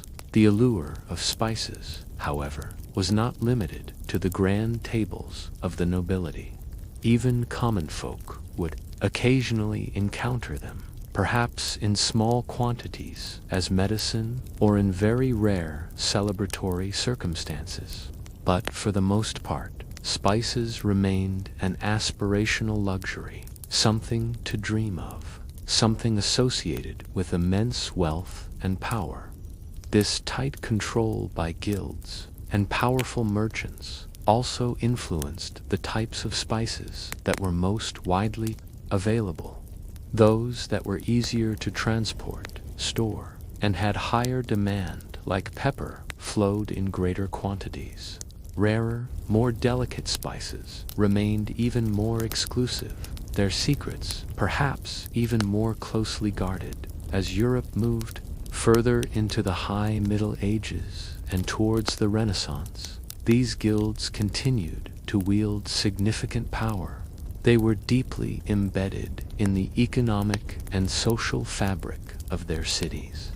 Their control over essential commodities, like spices, gave them a voice in civic affairs and a role in shaping urban development. The wealth they accumulated from the spice trade often funded public works, charitable endeavors, and even contributed to the patronage of art and architecture, leaving a lasting legacy. The system of guilds, while perhaps seeming restrictive from a modern perspective, provided a framework of stability and quality control in a world that could otherwise be chaotic. They ensured a certain level of integrity in a trade rife with opportunities for deception, and for centuries they were the gatekeepers of Europe's palate, carefully curating the flavors that graced the tables of the powerful and influencing the culinary aspirations of the populace. You can almost smell the blend of exotic and local, the whispers of ancient knowledge preserved in guild halls, and the pervasive sense that every grain of pepper, every stick of cinnamon, held not just flavor, but a rich history, a journey across continents, and a closely guarded secret. The mastery of these secret recipes and the control exerted by these powerful guilds were fundamental to understanding the peculiar and pervasive hold that spices had on medieval European society. Having explored the intricate networks of trade and the powerful guilds that controlled the flow of spices, you now shift your perspective to understand something fundamental about these commodities in the medieval world: their astonishing, almost unbelievable price of prestige, spices as currency. You are about to witness how humble peppercorns and fragrant cloves transcended mere culinary ingredients to become a form of tangible wealth, a measure of status, and even, at times, actual currency. Imagine a medieval scene, not of trade, but of a transaction far removed from the bustling markets. Perhaps a lord is paying tribute to his king, but instead of silver coins, he offers sacks of ginger, or a dowry being negotiated, where part of the bride's worth is enumerated in pounds of cinnamon. This wasn't a rare anomaly. It was a testament to the supreme value and widespread acceptance of spices as a form of portable, desirable wealth. The primary reason for this elevated status was simple: scarcity and demand. As we've discussed, the journey from source to Europe was incredibly long, perilous, and involved numerous intermediaries, each adding their markup. By the time spices reached European shores, their value had multiplied many times over. Gold and silver, while universally valued, were heavy and cumbersome to transport in large quantities. Spices, on the other hand, were relatively lightweight for their immense value, non-perishable if properly stored, and universally coveted by the wealthy and our powerful. One mainstream historical fact that dramatically illustrates this phenomenon is the common practice of using peppercorns to pay rents, taxes, and even fines. Imagine a lease agreement stating that instead of paying 10 shillings, a tenant owed a pound of peppercorns annually. This wasn't merely a quaint historical detail. It was a deeply practical arrangement, reflecting the stable and recognized value of pepper. The term peppercorn rent, which still exists today, harks back to this era, signifying a nominal but legally binding payment. It was a tangible, aromatic form of liquid assets, quite literally. You can almost feel the smooth, hard texture of a handful of peppercorns, envisioning them not as mere seasoning, but as a small, valuable fortune. Their concentrated value made them ideal for high-value transactions that didn't involve vast quantities of precious metals. This practice wasn't limited to pepper, though pepper was the most common due to its relative availability and universal demand.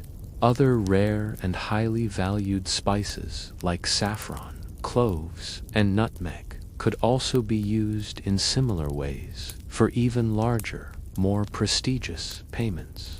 To present someone with a small, beautifully carved wooden box filled with nutmegs would be akin to handing them a significant sum of cash today.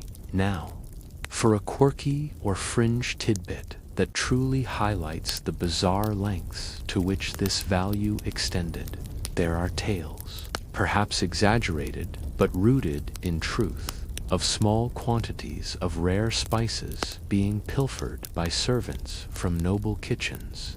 not for personal consumption. They likely wouldn't have known what to do with them, or couldn't afford the other ingredients, but to be secretly traded or sold for cash.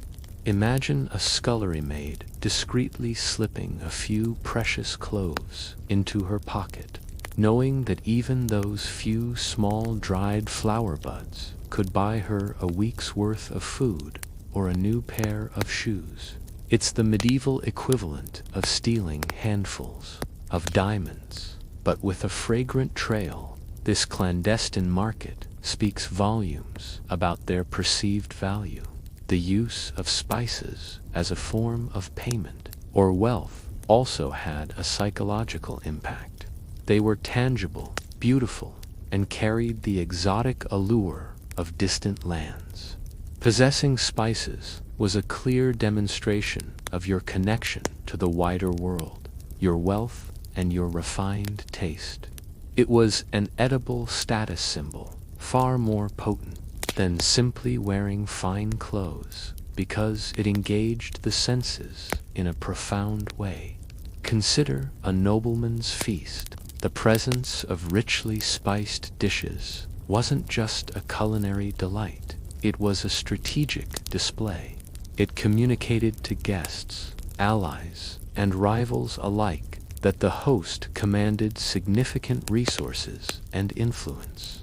Look, the spiced peacock pie seemed to say, I can afford to import these treasures from thousands of miles away. It was a subtle, yet powerful, form of economic warfare, beyond direct payment. Spices were also a crucial component of royal and noble treasuries. Just as a modern central bank holds gold reserves, medieval monarchs and wealthy institutions would hoard significant quantities of spices as a readily convertible asset. If funds were urgently needed for a war, a ransom, or a major building project, these spice reserves could be quickly liquidated, sold to eager merchants at a good price. They were a form of emergency cash, beautifully aromatic. This reliance on spices as a form of wealth also contributed to the ongoing struggle for control over the trade routes, the nations and cities that dominated the flow of spices. Venice, Genoa, and later the emerging Atlantic powers were not just enriching their merchants, they were building national treasuries and consolidating geopolitical power. The control of spices was synonymous with economic might and international influence. Historians still argue whether the extreme valuation of spices in medieval Europe was primarily a result of genuine economic scarcity and demand, or if it was also significantly inflated by deliberate monopolistic practices and the psychological allure of their exotic origins. Was their value purely supply and demand driven, or did marketing and mystique play a larger role in maintaining their exorbitant prices? It's a chicken and egg question, but one that highlights the complex factors at play in commodity markets. The legal and administrative systems of the time also reflected the value of spices. Laws were enacted to prevent their theft or adulteration, and severe penalties were often meted out to those who dared to tamper with these precious goods. A merchant found selling adulterated pepper might face not just fines, but public humiliation or even more severe punishment, a testament to the seriousness with which this trade was regarded. You might even encounter medieval wills and testaments that lists specific quantities of spices as part of an inheritance, alongside land, livestock, and jewels. To my eldest son I bequeath my manor and 10 pounds of pepper. To my daughter, her dowry shall include 5 pounds of ginger and a silver crucifix. This inclusion of spices in legal documents underscores their acknowledged status as valuable, inheritable property. The influence of spices as a form of wealth also extended to diplomatic gifts. When ambassadors traveled between kingdoms, gifts of rare spices were highly esteemed, signifying respect and fostering goodwill between rulers. A gift of a small casket of fine cloves from one monarch to another could be more effective than a lengthy diplomatic negotiation, conveying both wealth and a subtle understanding of the recipient's refined tastes. The very concept of what constituted wealth in medieval Europe was broadened by the role of spices. It wasn't just land, livestock, or precious metals. It was also the tangible, transportable, and highly desirable commodities that fueled the luxury trade. This drove innovation in accounting, record-keeping, and security as merchants and rulers sought to accurately track and protect their valuable spice assets. As you consider the long journey of these spices, from distant fields to being meticulously counted out for a dowry or a tax payment, you realize the profound impact they had on the medieval European economy and society. They were not merely seasonings, they were engines of commerce, symbols of power, and a direct form of portable wealth.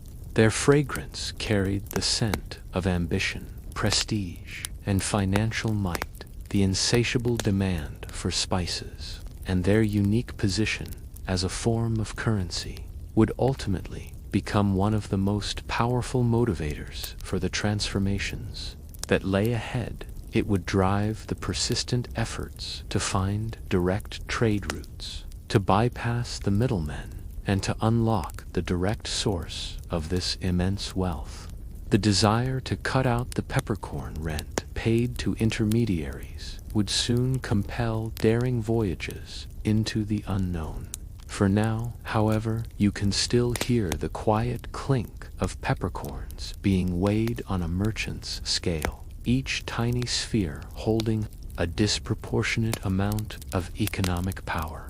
The prestige associated with these aromatic treasures was a fundamental driving force in the medieval world, shaping everything from diplomatic relations to the inheritance of noble families. And this deep-seated value would continue to exert its profound influence, guiding the future course of exploration and empire.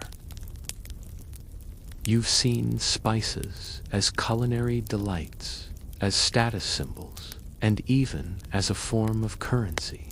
Now, prepare to shift your understanding entirely, because in the medieval world, spices held another, profoundly significant role, one deeply intertwined with health, healing, and belief. You are about to delve into the fascinating, sometimes baffling, world of beyond flavor, medicinal spices, uncovering their perceived healing properties and their central place in medieval medicine and apothecaries. Imagine stepping into a medieval apothecary shop, not the gleaming, sterile pharmacies of today, but a dim, dusty, and wonderfully aromatic space. Glass jars line the shelves, filled with dried herbs, powders, and roots. The air is thick with a complex symphony of scents. The earthy notes of dried plants, the sharp tang of alcohol, and, most prominently, the pungent, sweet, and fiery aromas of precious spices. Here, a pinch of ginger isn't just for a tasty sauce, it's a remedy for nausea.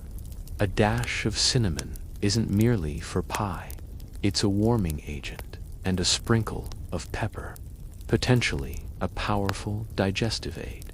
Medieval medicine, as you probably know, was a blend of ancient Greek and Roman theories, Islamic scholarship, and local folk remedies, often heavily influenced by religious belief.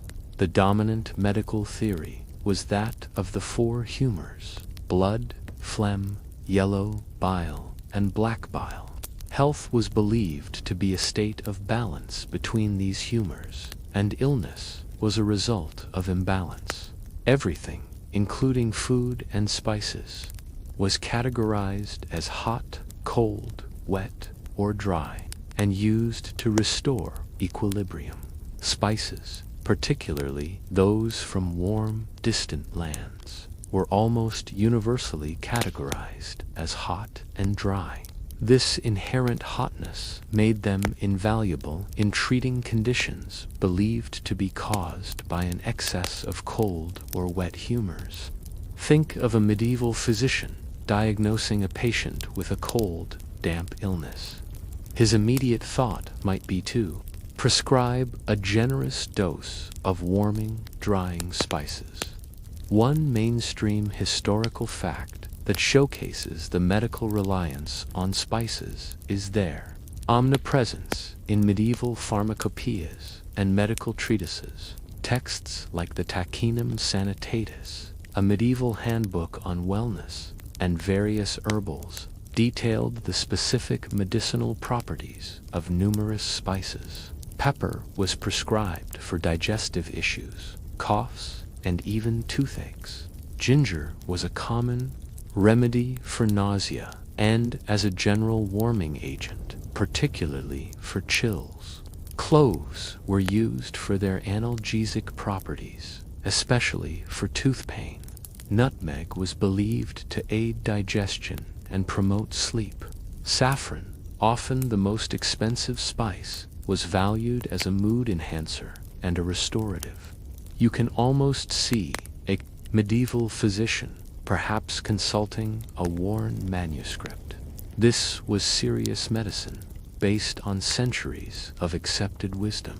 Food spoilage was a constant battle, while salting and smoking were primary methods. Spices like pepper, cloves, and cinnamon were recognized through empirical observation to slow the decay of food. This practical benefit blurred the lines between culinary use and health benefit. If a spice kept your food from rotting, it was surely good for you.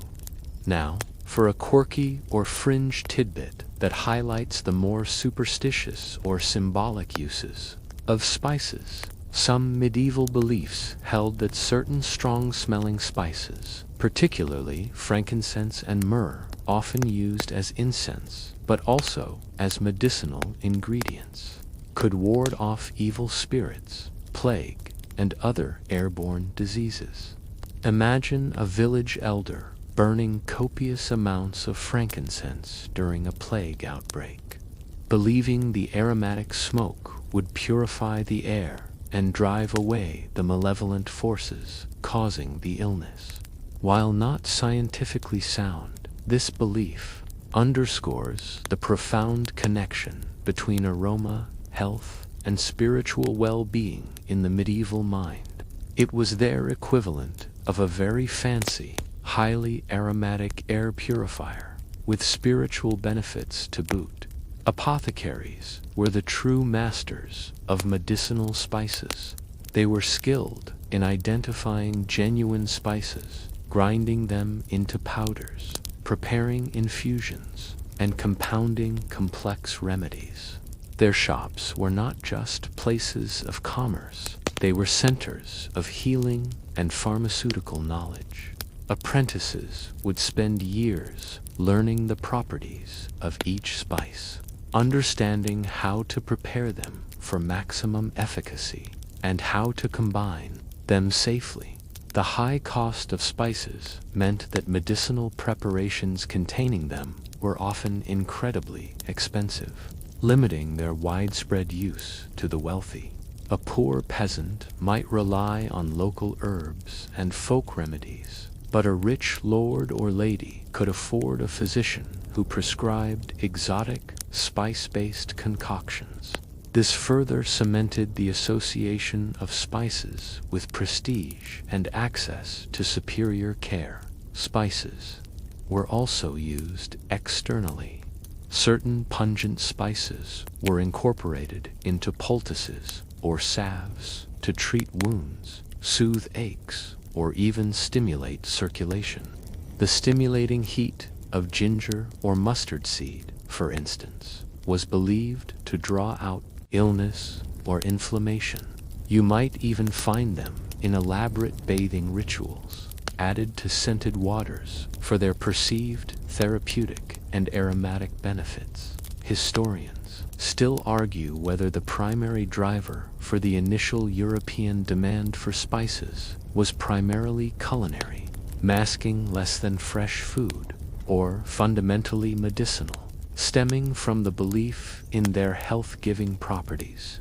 While both undoubtedly played a role, the profound impact of ancient and Islamic medical traditions on medieval European thought suggests that medicinal benefits were a significant, if not dominant, factor in early demand. Predating the widespread culinary integration, the intellectual bridge for much of this medicinal knowledge was the Islamic world. Arab scholars had meticulously preserved, translated, and expanded upon ancient Greek and Roman medical texts, particularly those of Hippocrates and Galen.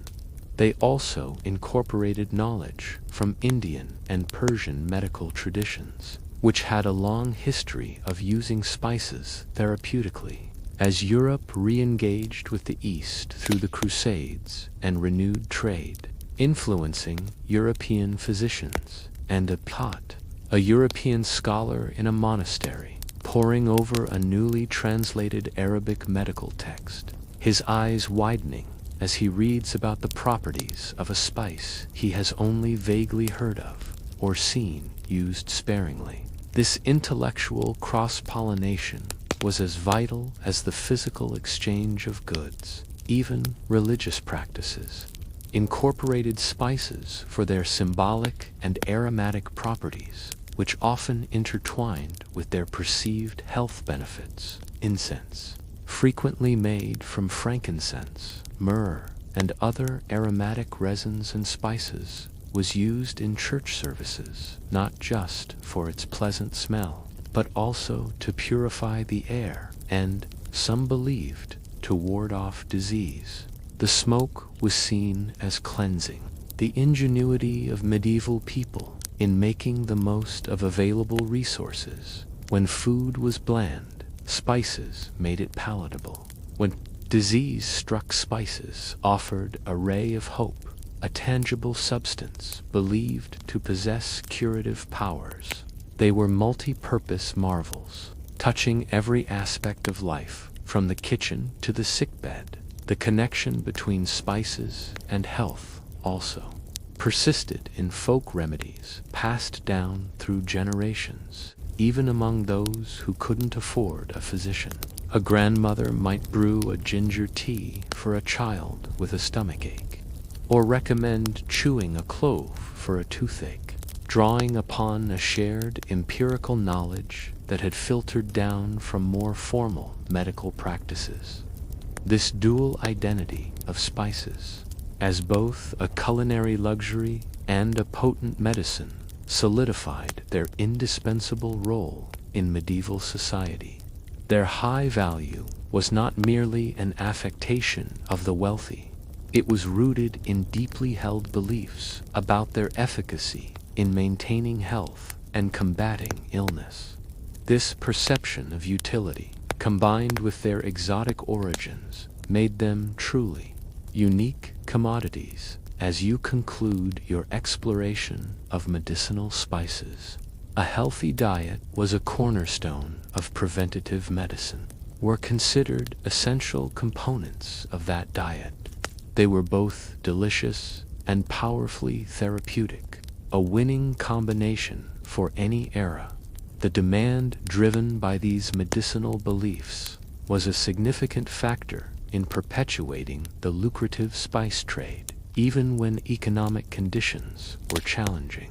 The desire for health, after all, is a universal and powerful motivator, often trumping mere culinary preference. The promise of well-being, wrapped in the aromatic embrace of a distant spice, was a compelling reason to brave unknown seas and forge perilous trade routes. You can almost hear the soft rustle of dried leaves in an apothecary's jar, the gentle sound of a mortar and pestle grinding precious herbs, and the whispered hopes for healing carried on the fragrant air.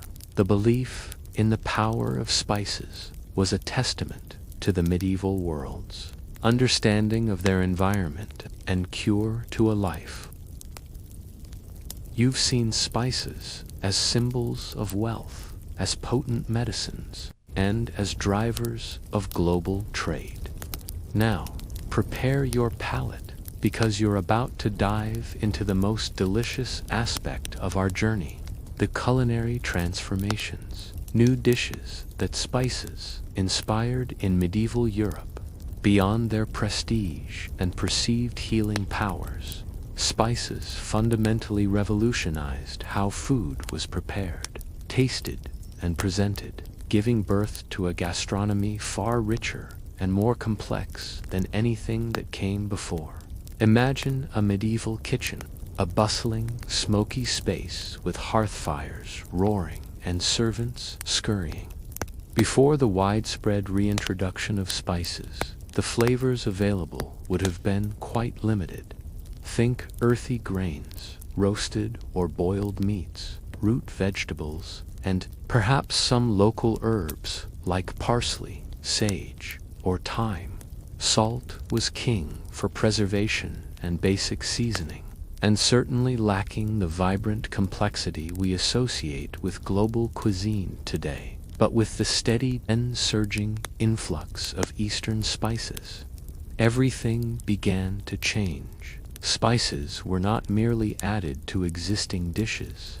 They became the catalysts for entirely new culinary creations, inspiring chefs, or rather, master cooks in noble households, to experiment with daring new flavor combinations. The bland gave way to the bold, the simple to the sophisticated. 1. Mainstream. Historical fact that demonstrates this transformation is the emergence of elaborate, multi-spiced dishes in medieval cookbooks. Texts like La Viandière by Guillaume Tirel, also known as Tailvin, a famous French chef, or Liber di Coquina from Italy, showcase recipes that call for an astonishing array of spices. You'd find ginger, cinnamon, cloves, nutmeg, mace, cubeb, grains of paradise, and saffron appearing not just as a pinch, but in significant quantities, often blended together. These weren't just for flavor.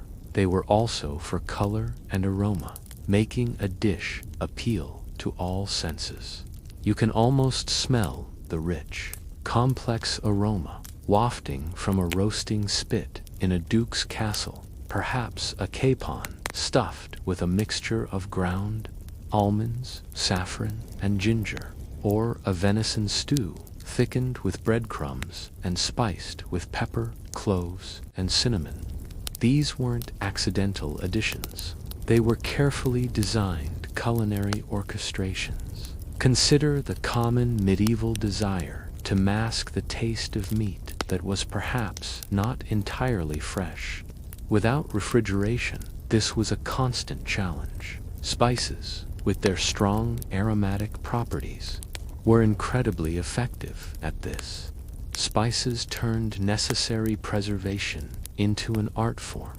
Now, for a quirky or fringe tidbit that highlights the sheer innovation in medieval spiced cuisine, a popular technique was to create dishes with deliberately shocking or surprising flavor combinations, often blending sweet and savory in ways that might seem unusual to modern palates.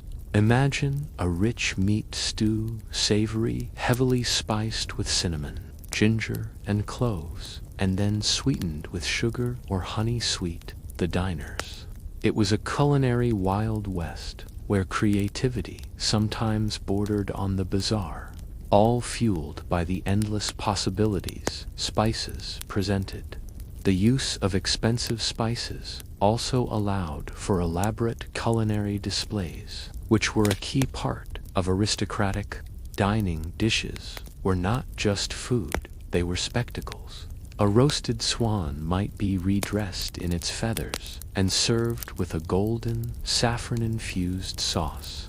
A subtlety, an elaborate edible sculpture, might be made from marzipan and colored with saffron, symbolizing a historical event or a mythical creature. These were feats of culinary engineering designed to impress and entertain, and spices were indispensable for both flavor and visual appeal. The introduction of spices also facilitated the creation of more sophisticated sauces instead of simple gravies. Medieval cooks began crafting complex sauces, often thickened with breadcrumbs or ground nuts and flavored with multiple spices. These sauces elevated even humble ingredients into something special. Think of how ginger, with its sharp, pungent warmth, found its way into everything from savory meat pies to sweet gingerbread, or how cinnamon, with its sweet and woody notes, became a staple in both rich stews and delicate custards. The distinct flavor profiles of each spice opened up entirely new avenues for culinary expression.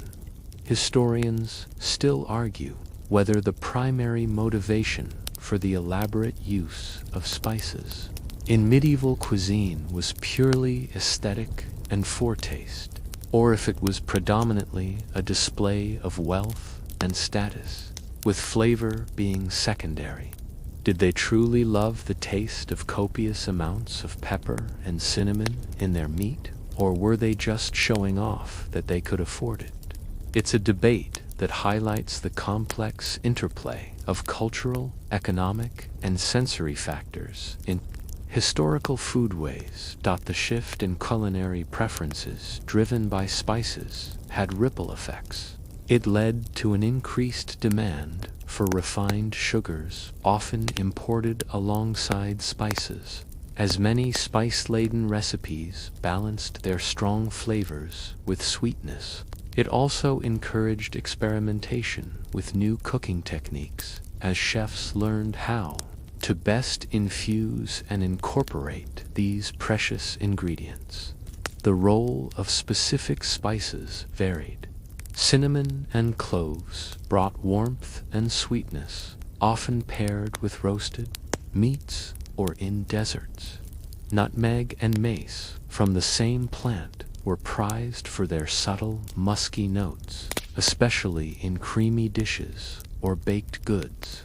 And saffron, with its vibrant color and delicate aroma, was the ultimate luxury, often used to dye dishes a brilliant yellow, symbolizing wealth and purity.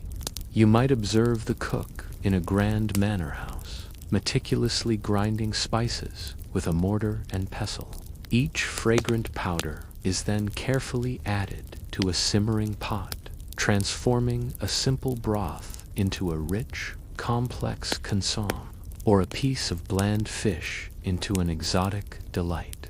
It was a precise art, requiring skill, experience, and access to these precious ingredients. The influence of Islamic cuisine, encountered during the Crusades and through ongoing trade, was particularly significant in this culinary transformation. Arab cooks had a long tradition of blending sweet and savory, using fragrant spices, and incorporating ingredients like almonds and rosewater, influences that found their way into European recipes.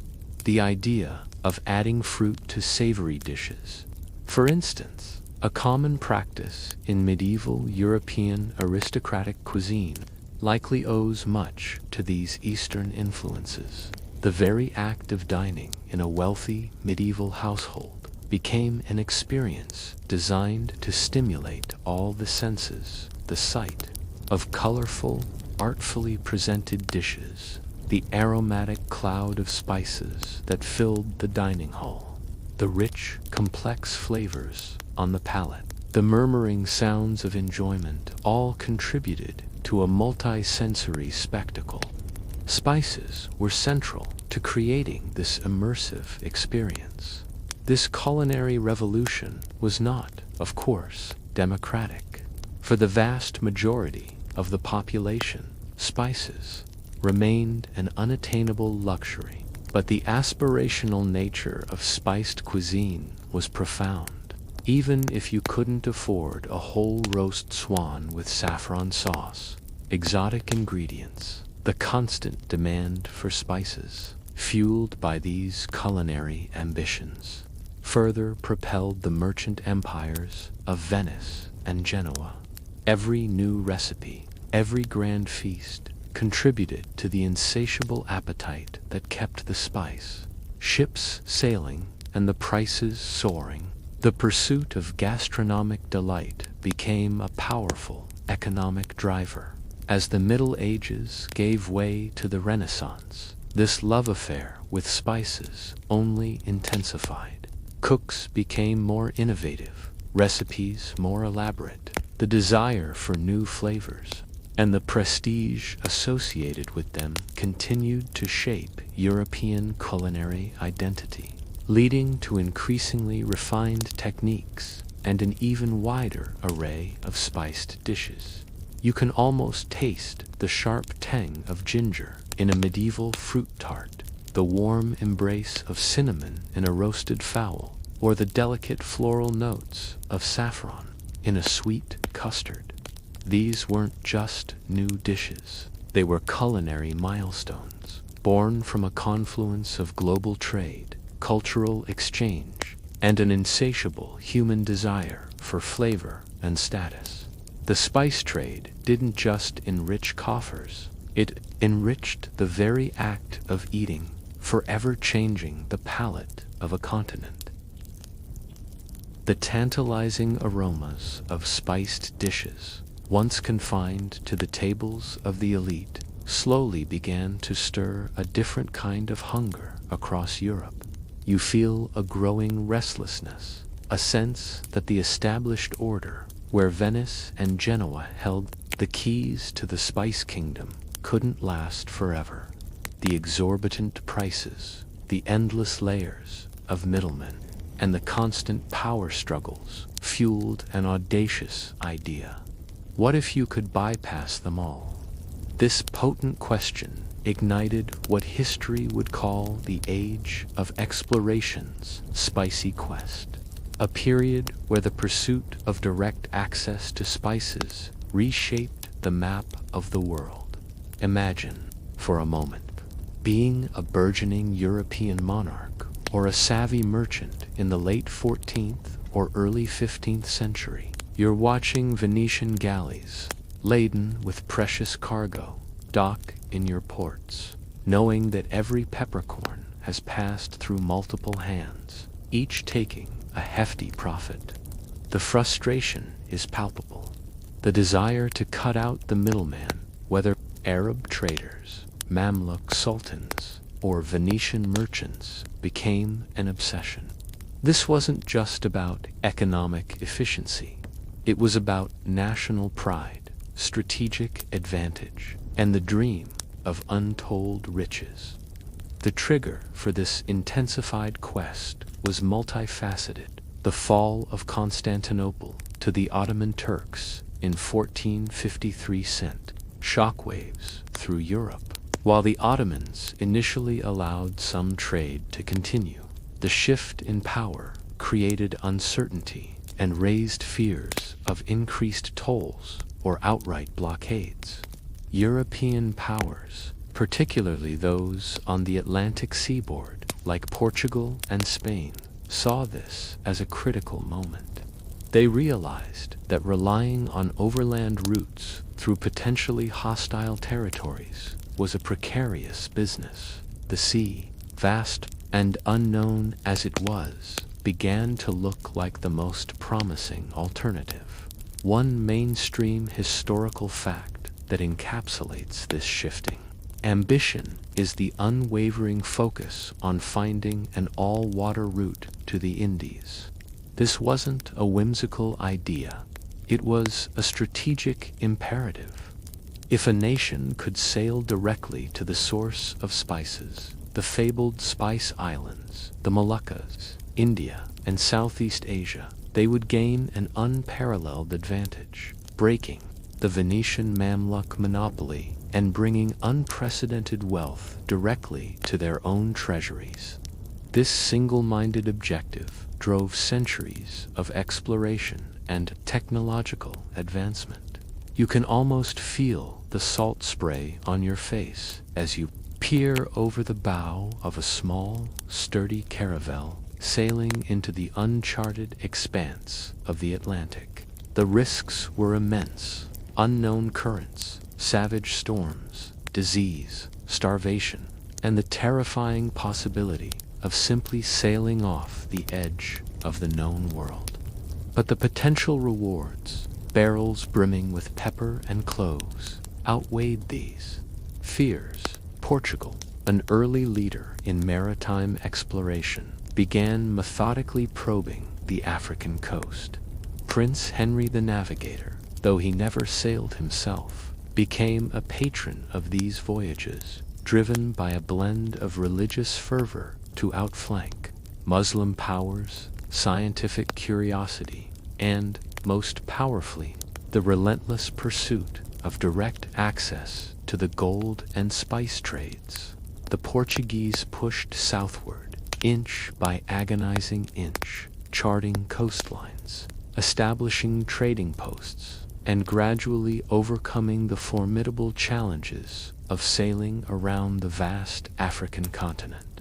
Now, for a quirky or fringe tidbit that speaks to the blend of science and superstition during these voyages.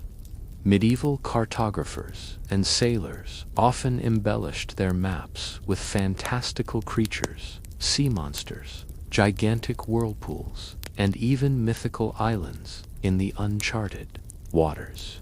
While these were partly artistic flourishes, they also reflected genuine fears and the unknown dangers of the open ocean. Imagine a nervous sailor peering over the ship's rail at night, convinced that any moment a kraken might rise from the depths or that a dragon might swoop down from a cloudy sky. Yet, despite these terrifying imaginings, the allure of spices was strong enough to make them brave these perceived horrors. It's like being told there's a treasure at the bottom of a monster-infested lake, and you still dive in. Spain, watching Portugal's progress with a mixture of envy and ambition, also threw its hat into the ring. They sponsored an audacious, arguably foolhardy proposal from a Genoese navigator named Christopher Columbus. Columbus believed the world was round, a concept largely accepted by educated Europeans despite popular myth, and that by sailing west across the Atlantic, he could reach the East Indies far more quickly than by going around Africa. His core motivation, explicitly stated in his petitions to the Spanish monarchs, was to find a direct, unmediated route to the sources of gold, pearls, and, most importantly, spices. You can almost hear Columbus's persuasive words to Ferdinand and Isabella, painting vivid pictures of untold wealth, of ships returning laden with cinnamon, ginger, and the elusive nutmeg, bypassing all the hated Portuguese and Venetian tolls. His famous voyages, though they didn't land him in the Spice Islands, accidentally stumbled upon the Americas, forever changing world history. His initial disappointment at not finding spices quickly turned to a different kind of discovery. But the spice quest was the original driving force. The technological advancements of the era were crucial. The development of the caravel, a faster, more maneuverable ship, allowed for longer ocean voyages, Improvements in navigation, including the use of the compass, astrolabe, and more accurate cartography, even with the sea monsters, gave mariners a better chance of finding their way across vast, empty expanses of ocean.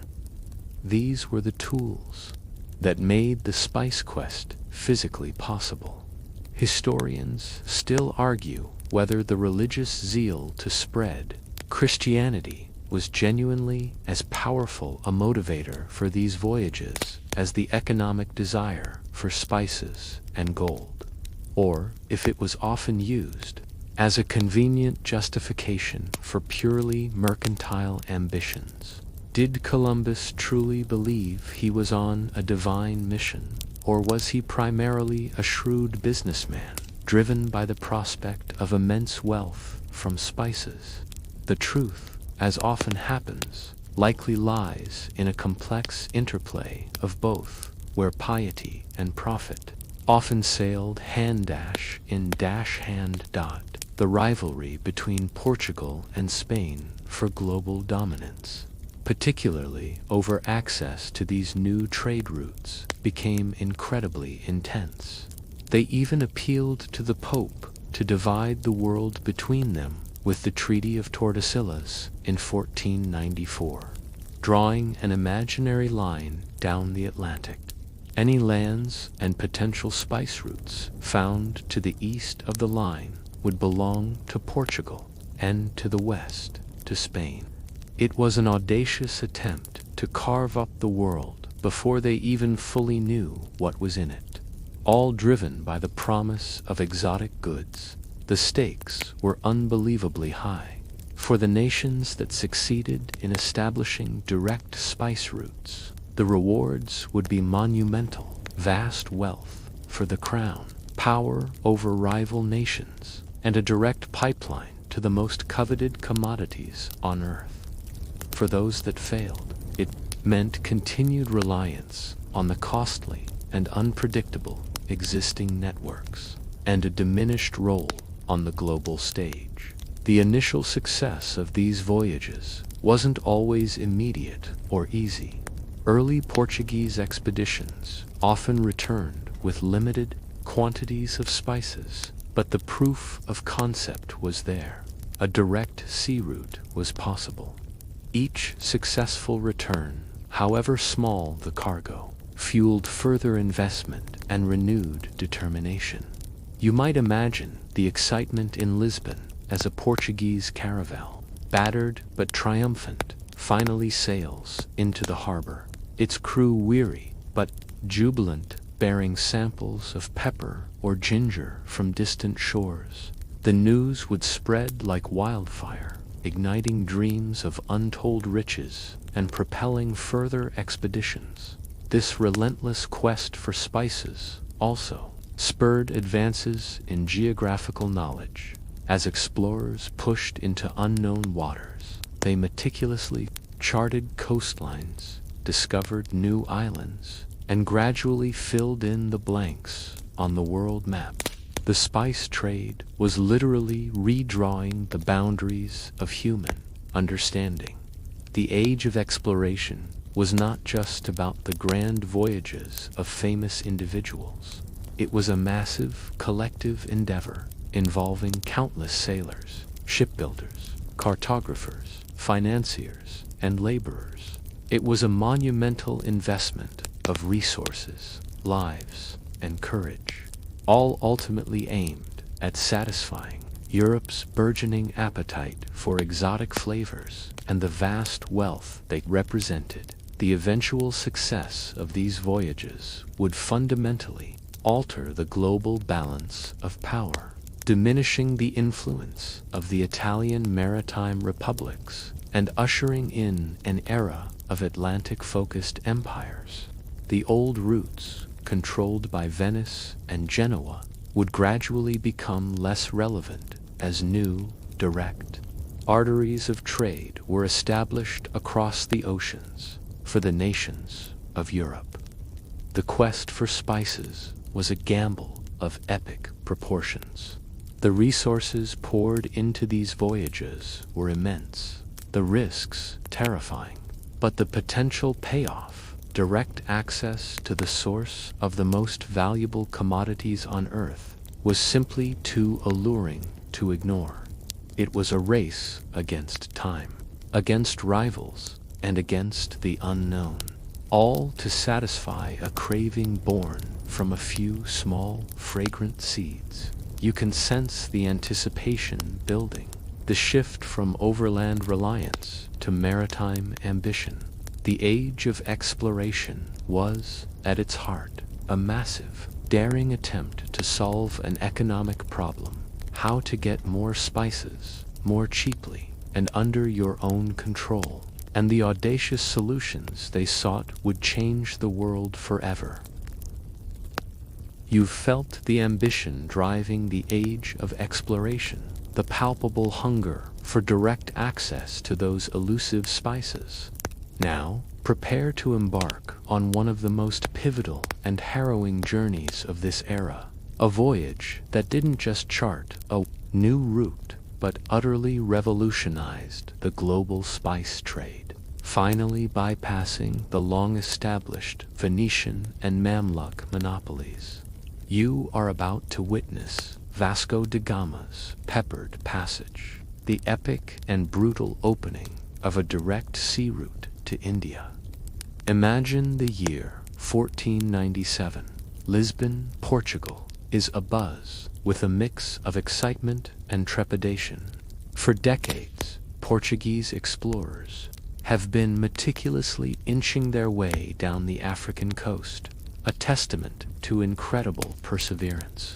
They've rounded the perilous Cape of Good Hope, proving that Africa could be circumnavigated, but the final, most crucial leg remained: finding the direct maritime link from the Cape to the fabled spice markets of India.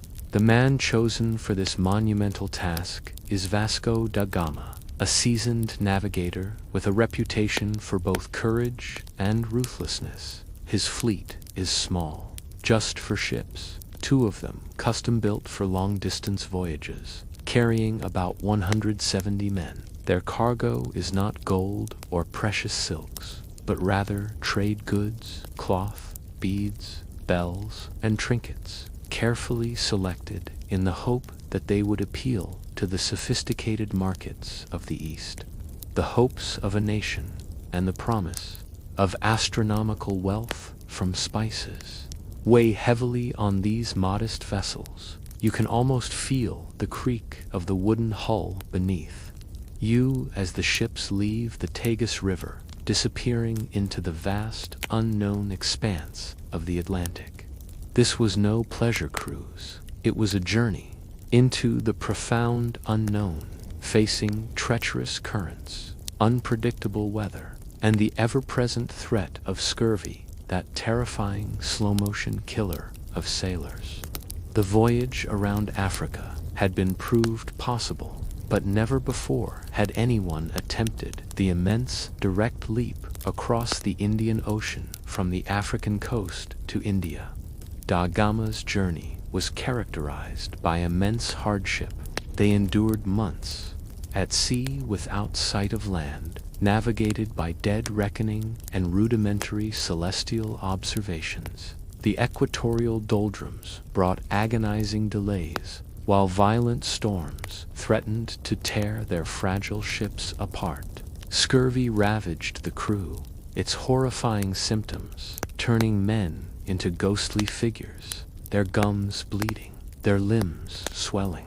Many died along the way, their bodies committed to the vast, indifferent ocean. One mainstream historical fact that highlights the sheer audacity of this voyage is the unprecedented length of time.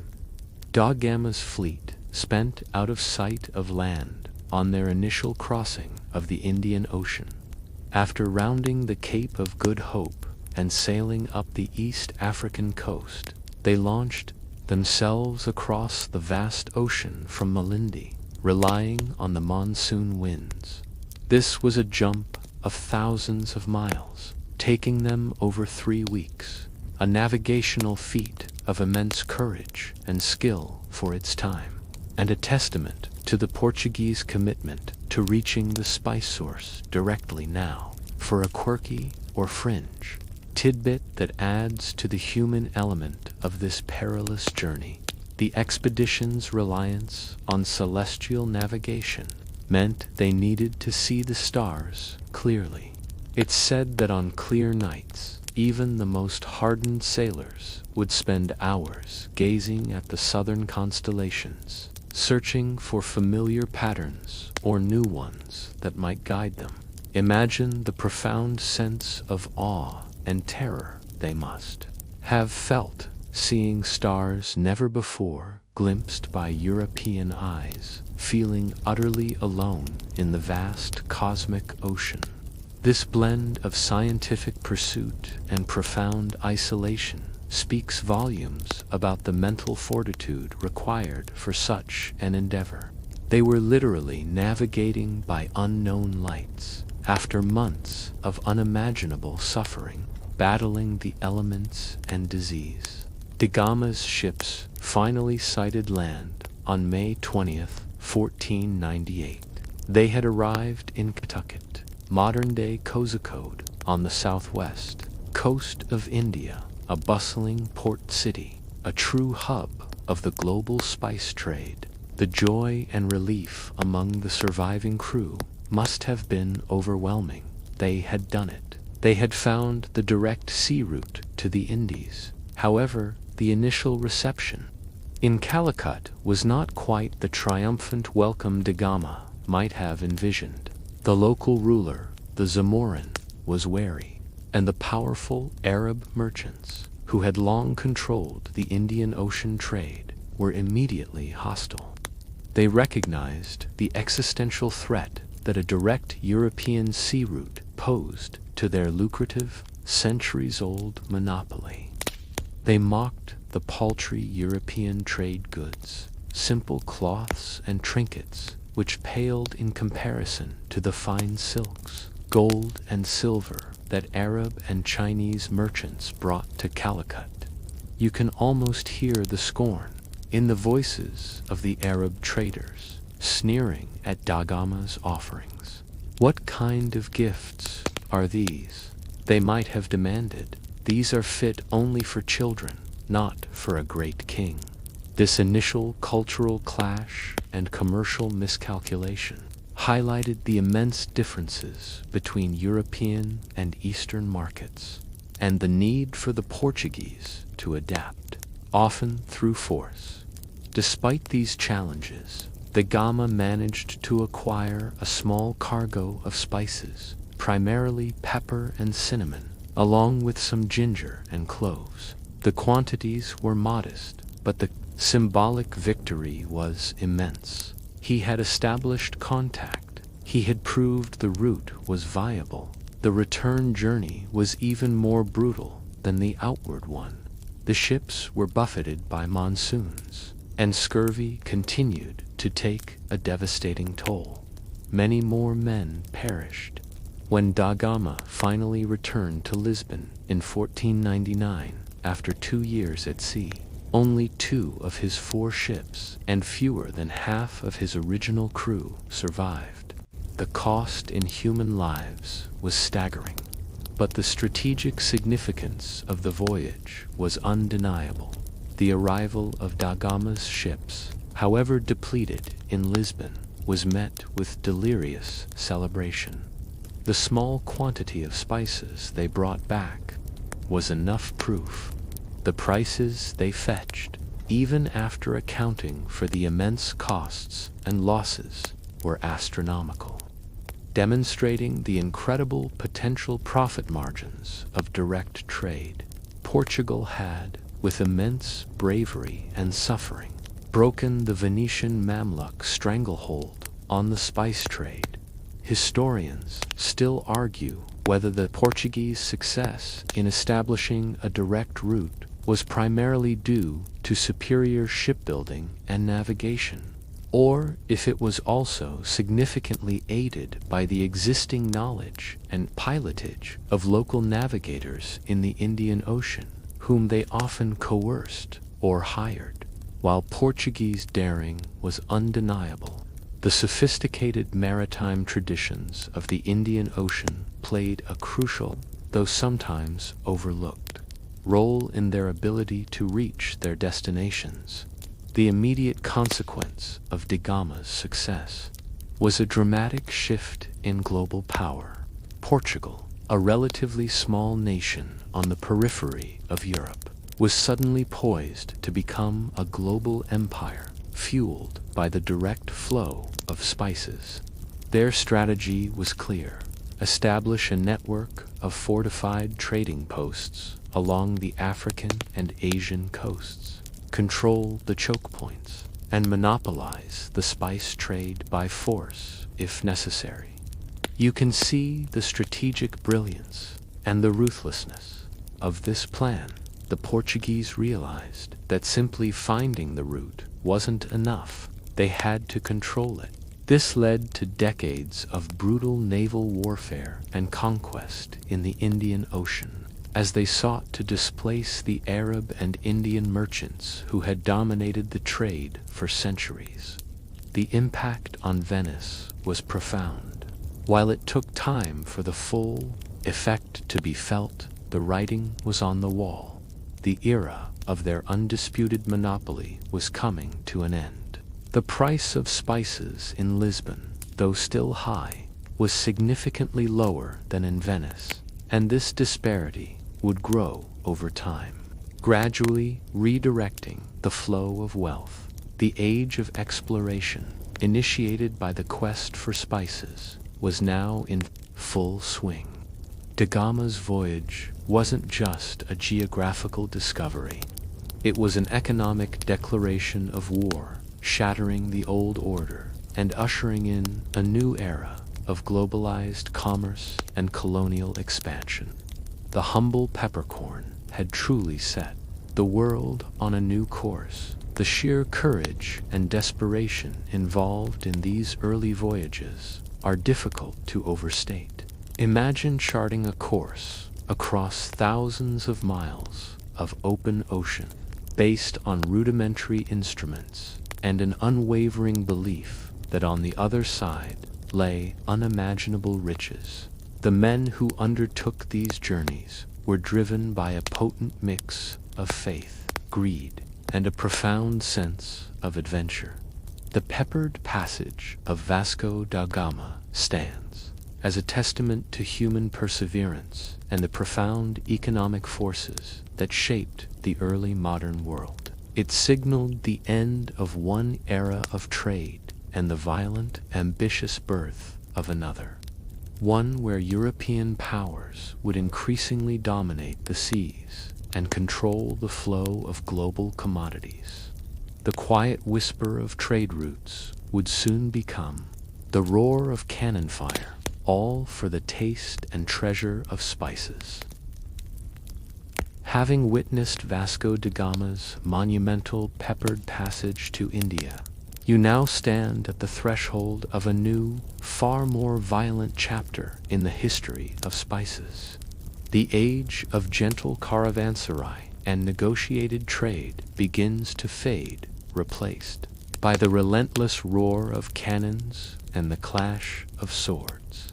You are entering the era of colonial empires and spice wars, where the pursuit of direct access transformed into a brutal struggle for absolute control, leading to conquest, colonization, and unimaginable human suffering. Imagine the dawn of the 16th century. Portugal, now possessing the coveted direct sea route to India, quickly transitioned from exploration to domination. Their strategy was explicit: to establish a formidable Estado India state of India, a network of fortified trading posts, naval bases, and strategic strongholds designed to control the flow of spices from source to Europe. This wasn't just about commerce anymore. It was about imposing a new, violent order on the ancient Indian Ocean trade. The Portuguese quickly realized that merely arriving in India wasn't enough. The existing trade networks of the Indian Ocean, dominated by Arab, Indian, and Chinese merchants, were sophisticated, vast, and well established. To truly monopolize the spice trade, they had to dismantle this existing system, and they were willing to use overwhelming force to do so. One mainstream historical fact that epitomizes Portuguese ruthlessness is their concept of the Cartas system. This was essentially a naval pass or license that all merchant ships in the Indian Ocean were required to purchase from the Portuguese. If a ship was caught without a cartas, it was subject to being attacked, its cargo confiscated, and its crew executed or enslaved. You can imagine the fear and resentment this system engendered. It was an audacious declaration of maritime supremacy, stating in no uncertain terms, "This ocean is now ours, and you sail only by our permission." You can almost feel the chilling dread in the heart of an Indian or Arab merchant gazing at the imposing sails of a Portuguese carrack on the horizon, knowing that their entire livelihood, indeed their very life, depended on possessing that piece of paper. This system effectively turned the Portuguese Navy into the world's first global customs agency, enforcing a protection racket on an oceanic scale.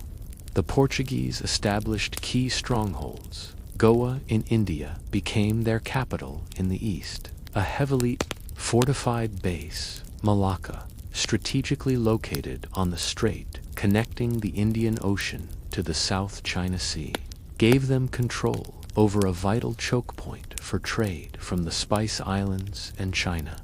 And, most significantly, they captured the actual Spice Islands themselves, particularly Ternate and Tidor in the Moluccas, the fabled source of cloves and nutmeg. This was the ultimate prize, direct control over the very trees that produced the world's most coveted spices. Now, for a quirky or fringe tidbit that highlights the blend of desperation and fanaticism driving some of these early conquests.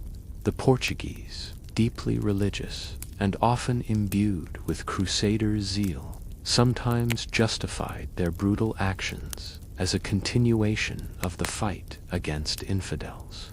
There are accounts of Portuguese commanders literally desecrating mosques and Hindu temples, not just for plunder, but to make a terrifying statement of Christian dominance. Imagine a group of hardened soldiers, having just massacred a local population, pausing to smash idols or deface sacred texts, believing they were doing God's work. This fanaticism often fueled their ruthlessness, allowing them to commit atrocities with a clear conscience, all in the name of God and, of course, spices. The Portuguese monopoly, however, was never absolute or entirely unchallenged. Other European powers quickly realized the immense wealth flowing into Lisbon and were eager to claim their share. Spain, having accidentally stumbled upon the Americas while seeking the same direct route, also laid claim to the Moluccas through the Treaty of Tordesillas, leading to direct clashes with Portugal in the Pacific. But the real threat would come from two new, formidable maritime powers, the Dutch and the English. As the 16th century wore on and the 17th century dawned, these Protestant nations, less bound by the papal decree of Tordesillas and increasingly powerful economically and navally, set their sights on breaking the Portuguese and later each other's grip on the spice trade. The Dutch, in particular, were incredibly aggressive and highly organized. They formed the Dutch East India Company (VOC) in 1602. Arguably, the world's first multinational corporation, armed with immense capital, state-of-the-art ships, and even the authority to wage war and sign treaties.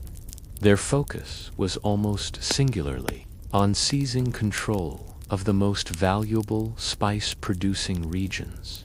You can almost hear the thunderous roar of Dutch cannon fire as their powerful ships engage Portuguese galleons in brutal naval battles across the Indian Ocean. These were not just skirmishes, they were large-scale, sustained conflicts, fought for control of strategic islands, vital ports, and the very trees that yielded cloves and nutmeg. The Indian Ocean, once a vibrant hub of peaceful exchange, became a battleground for European colonial ambitions. One mainstream historical fact demonstrating the scale of these spice wars is the horrific Amboina Massacre of 1623. The Dutch East India Company, determined to eliminate English competition in the coveted clove trade, tortured and executed English merchants and Japanese mercenaries on the island of Amboina, modern-day Ambon, in Indonesia. This brutal act effectively drove the English out of the Spice Islands, solidifying Dutch control over nutmeg and cloves for over a century.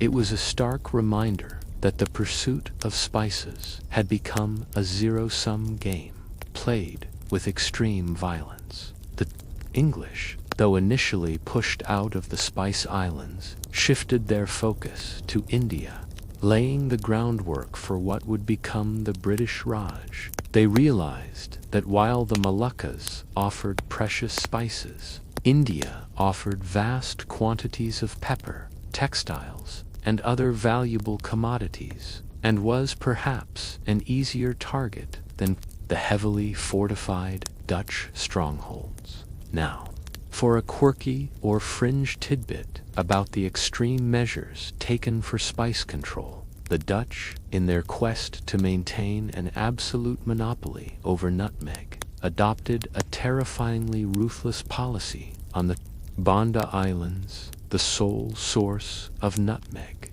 in the world. They limited nutmeg cultivation to a few specific islands, forcibly relocating or massacring indigenous populations who resisted, and strictly enforced a policy of destroying nutmeg trees outside their direct control.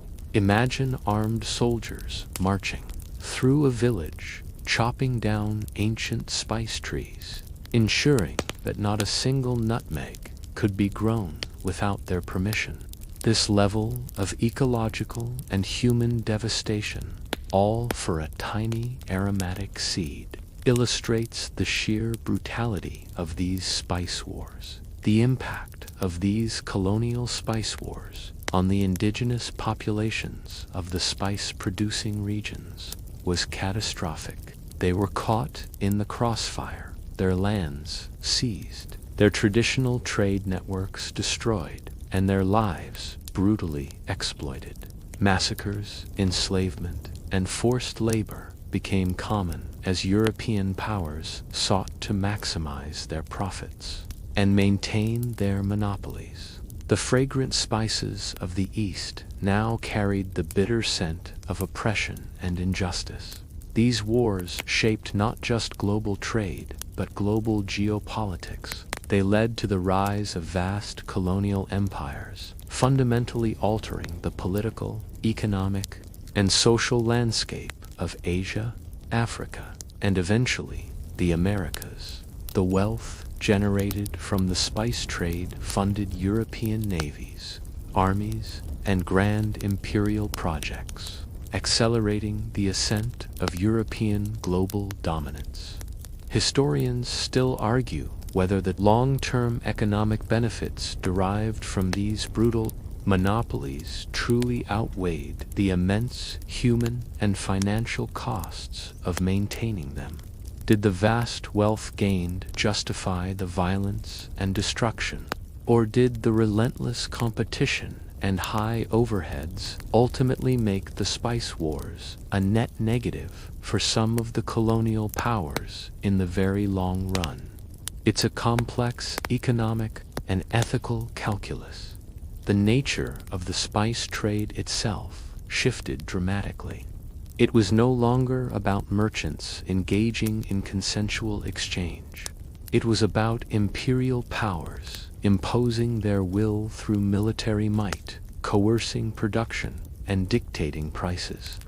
The concept of a free market for spices was utterly obliterated by the iron fist of colonial control. You can feel the heavy weight of this history, the clash of cultures, the struggle for survival, and the profound moral ambiguities inherent in the pursuit of immense wealth.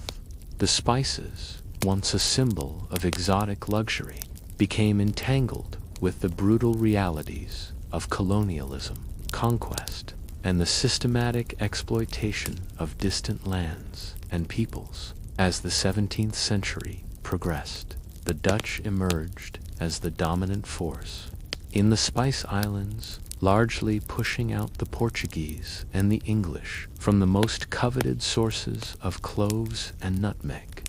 This set the stage for their own unparalleled dominance, which would have profound and lasting consequences for the global spice market. The stage is set for the rise of the ultimate spice overlord. You've witnessed the fierce, often bloody, conflicts that defined the age of colonial empires, and the relentless ambition that drove European powers to conquer distant lands in pursuit of spices. Now, you stand before the towering edifice of a commercial entity unlike any the world had ever seen, a behemoth that would establish an almost terrifyingly efficient and brutal monopoly over the most prized spices on Earth. You are about to delve into the formidable power and ruthless strategies of the Dutch East India Company's grip. Imagine yourself in Amsterdam in the early 17th century.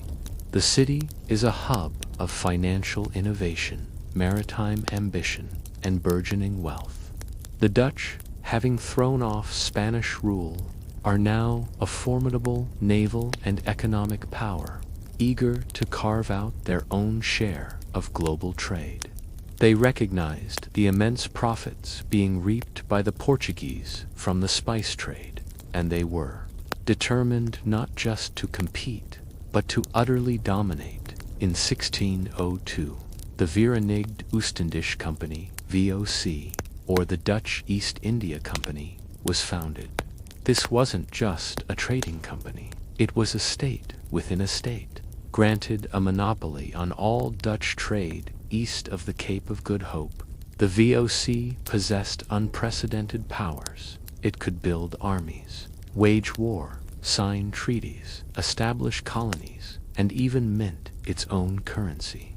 You can almost feel the chilling efficiency of this organization, a commercial enterprise with the power of a national government. The VOC's primary objective was simple: secure absolute control over the production and distribution of the most valuable spices, particularly cloves, nutmeg, and mace, which were exclusively found in the Moluccas, the Spice Islands, and, to a lesser extent, pepper from India and Indonesia.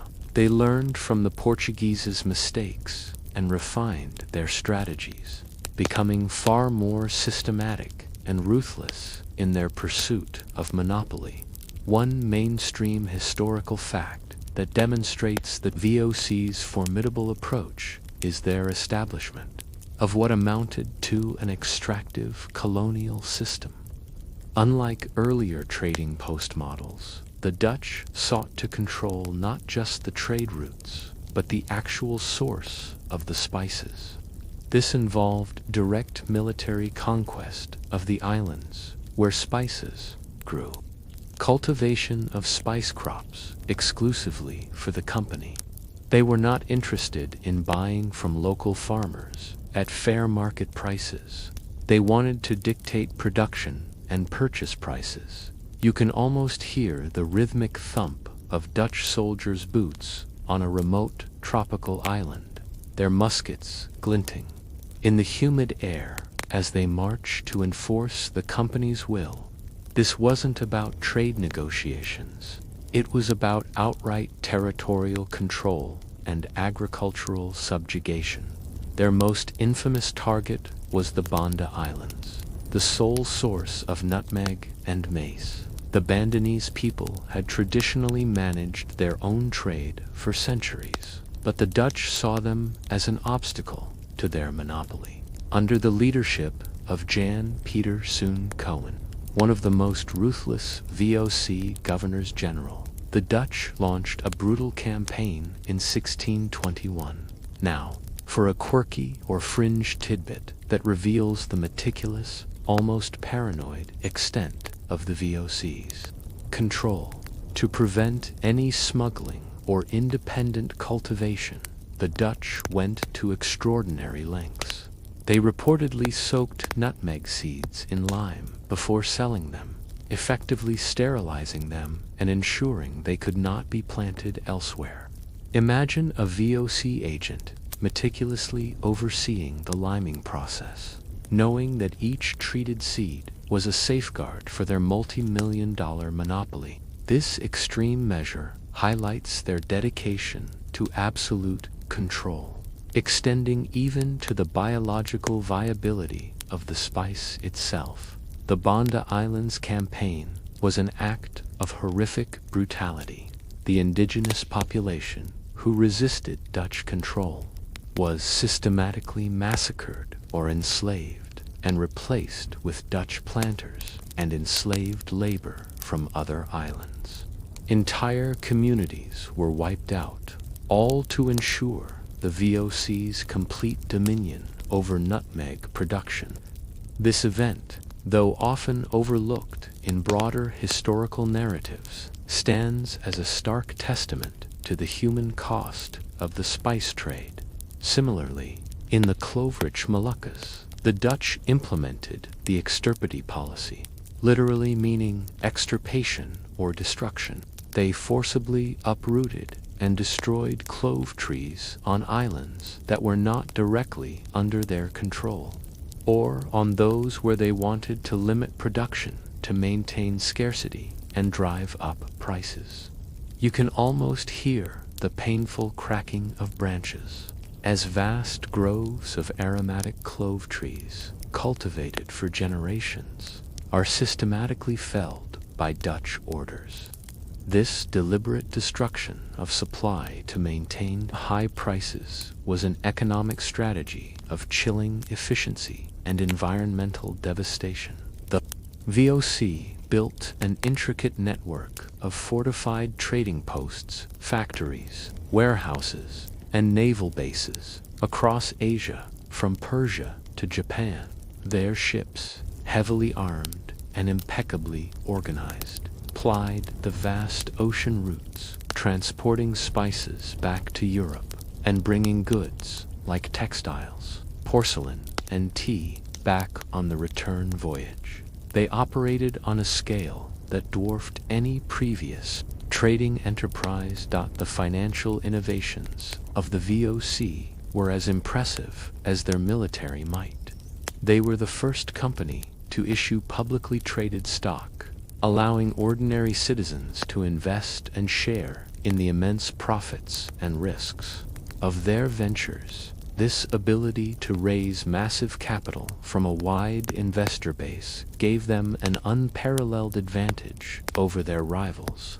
You can imagine a Dutch merchant proudly displaying his share certificates, knowing that a piece of the lucrative spice trade was now his. The impact of the VOC's grip on the European spice market was profound. They successfully broke the Portuguese monopoly and then established their own, even more rigid control over the supply of cloves, nutmeg, and mace. This meant that for over a century, The vast majority of these spices reaching Europe did so via Dutch ships, passing through Dutch warehouses and enriching Dutch coffers. The prices of these spices in Europe remained incredibly high, generating immense profits for the VOC and its shareholders. This wealth fueled the Dutch Golden Age, funding magnificent art, grand architecture, and continued naval dominance. The Netherlands, a small European nation, became one of the wealthiest and most powerful countries in the world, largely on the back of its spice empire. Historians still argue whether the extreme violence and human rights abuses committed by the VOC, particularly in the Banda Islands, were simply a product of their time and the prevailing colonial mindset, or if they represented a particularly brutal and calculated form of corporate greed that pushed the boundaries of acceptable behavior even for the era. Was it just business as usual, or did the VOC truly plumb new depths of depravity in their pursuit of profit? It's a dark chapter that continues to provoke debate.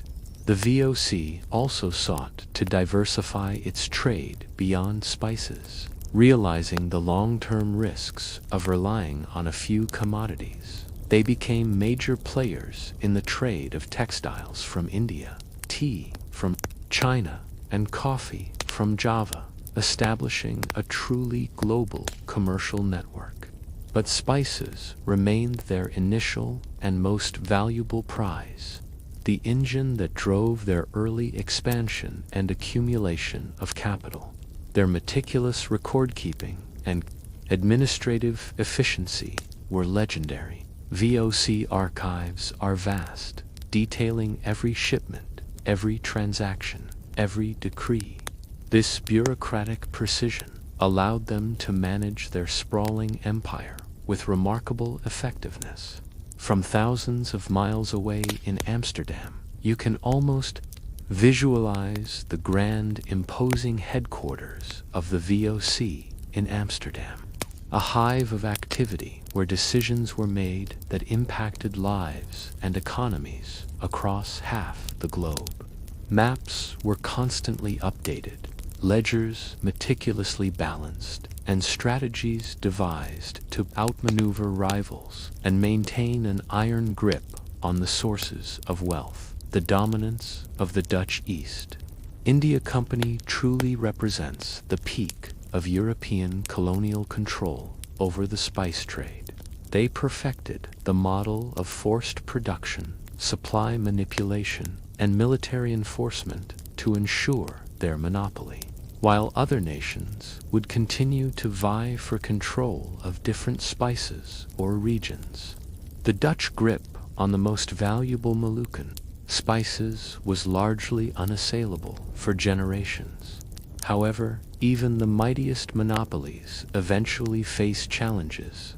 Smuggling, although heavily suppressed, was a constant nuisance.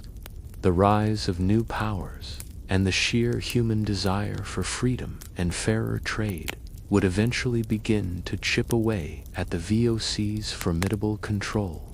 But for now, as you observe the immense wealth flowing into Amsterdam, you understand that this was the era when spices truly became the currency of global power, controlled by the most formidable commercial entity the world had ever seen. The scent of nutmeg in this period carried with it the heavy odor of colonial ambition and systematic brutality. You've journeyed through the ages, from the dusty Silk Road to the brutal conquests of colonial empires, all in pursuit of those mesmerizing, precious spices. You've witnessed their ascent to unimaginable value, their power to launch fleets and topple kingdoms, to be currency and medicine, a luxury and a weapon. Now, as our journey nears its end, you sense a significant shift in the global breeze. The iron grip of monopolies no matter how formidable, cannot hold forever. You are about to witness the end of an era. Spice democratization, the slow, inexorable decline of exorbitant spice prices, and their gradual transformation from unattainable luxuries into everyday commodities. Imagine it's the late 17th and 18th centuries. While the Dutch East India Company VOC maintains its formidable hold on nutmeg and cloves, and the English are solidifying their pepper and textile interests in India, the forces of change are subtly, yet powerfully, at play. The world is getting smaller, not geographically, but economically. Of the primary catalysts for this democratization was, ironically, the very intensity of the monopolies themselves. Dutch and other powers created an irresistible incentive for smuggling and for finding alternative sources. If a single nutmeg tree could make you wealthy, people would go to extraordinary lengths to acquire and cultivate it. Out of the Dutch-controlled Moluccas, French horticulturist Pierre Poivre, whose name literally means pepper in French, a delightful coincidence, isn't it? Is famously credited with orchestrating daring expeditions in the mid-18th century to smuggle live nutmeg and clove seedlings from the heavily guarded Dutch islands. Imagine a clandestine operation under the cover of night. Brave or foolhardy agents carefully digging up saplings, packing them in damp earth, and whisking them away on fast ships, risking their lives for a few fragile plants. You can almost feel the tension, the quiet splash of oars, the watchful eyes on the horizon as these botanical treasures are spirited away. These successful acts of biopiracy broke the natural monopolies. Once these plants were established in French colonies, like Mauritius, Reunion, and later the Caribbean, the exclusive hold of the Dutch began to erode. It took time, but the seeds of competition had been literally sown. This deliberate cultivation outside the original growing regions meant that supply, previously manipulated and restricted by the VOC, slowly began to increase. More supply, of course, means lower prices. It's basic economics, even if it took centuries for the market to fully adjust. Now, for a quirky or fringe tidbit that adds a fascinating detail to this era of breaking monopolies. There were instances of colonial powers attempting to bribe local officials and even indigenous communities on rival-controlled islands to deliberately destroy spice crops or to allow secret smuggling operations. Imagine a shadowy meeting in a dimly lit hut. A European agent sliding bags of silver across the table to a local chieftain. These acts of corporate espionage and sabotage were commonplace, reflecting the desperation to gain an edge in the highly lucrative spice game. The cloak and dagger world of spices was far more thrilling than any spy novel. The rise of the Industrial Revolution in Europe also played a subtle, yet significant, role.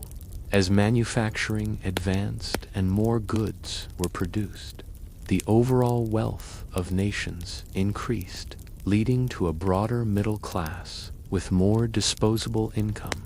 While spices were still relatively expensive, they were no longer completely out of reach for anyone outside the aristocracy. The sheer growth of populations and economies meant that even a slight reduction in price could open up enormous new markets. The gradual decline of the powerful East India companies themselves also contributed. The VOC, despite its early success, began to face increasing financial difficulties in the late 18th century due to corruption. mismanagement, and relentless competition from the British. Its vast overhead, military expenses, and the changing dynamics of global trade eventually began to shift their focus towards other commodities like tea, cotton, and opium, which eventually overshadowed spices in terms of overall trade volume and profit for them. While pepper remained important, the extreme focus on cloves and nutmeg lessened as other lucrative markets emerged.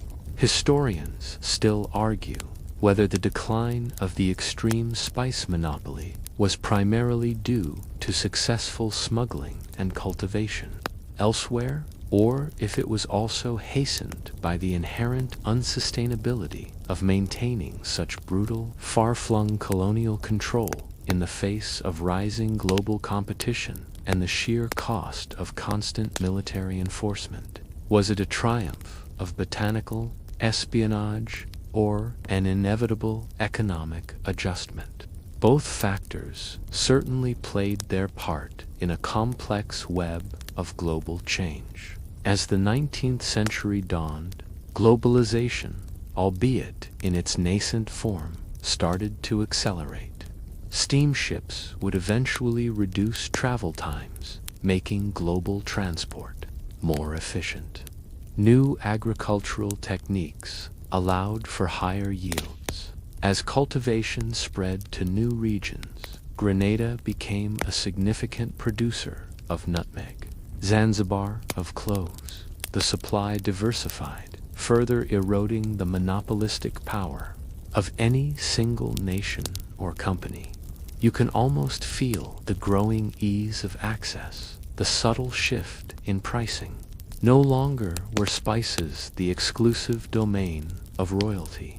They slowly became available in modest quantities to ordinary households, appearing on more and more kitchen shelves across Europe.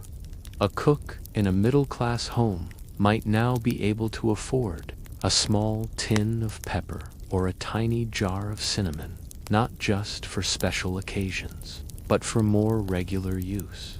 This democratization wasn't immediate or absolute. Spices remained valuable, and some, like saffron, continued to command high prices due to their labor-intensive cultivation. But the era of spices as gold-equivalent currency, or as the sole drivers of global empires, was drawing to a close. They were transitioning from strategic commodities to widely available ingredients. The culinary landscape continued to evolve. Dishes, moving beyond just masking flavors or showing off wealth, spices became tools for creative expression in the kitchen. Rather than just symbols of status, the long, arduous, and often violent history of spices serves as a powerful reminder of how much global trade and human ambition have shaped our world. From the ancient caravans to the mighty VOC fleets, the desire for these aromatic treasures drove exploration, fueled empires, and forged connections across continents, albeit often at an immense human cost. You can now walk into any grocery store, anywhere in the world, and find a dazzling array of spices from every corner of the globe, often for just a few dollars. This everyday convenience, so utterly unremarkable to us, is the culmination of centuries of epic journeys, daring risks, brutal wars, and relentless innovation. It's a testament to the fact that while history can be dramatic and fraught with conflict, it also ultimately leads to a more interconnected, the warm sweetness of cinnamon, the exotic allure of cloves. These are not just smells, they are echoes of history, whispers of empires rising and falling, of fortunes won and lost, and of the unyielding human desire for flavor, wealth, and discovery.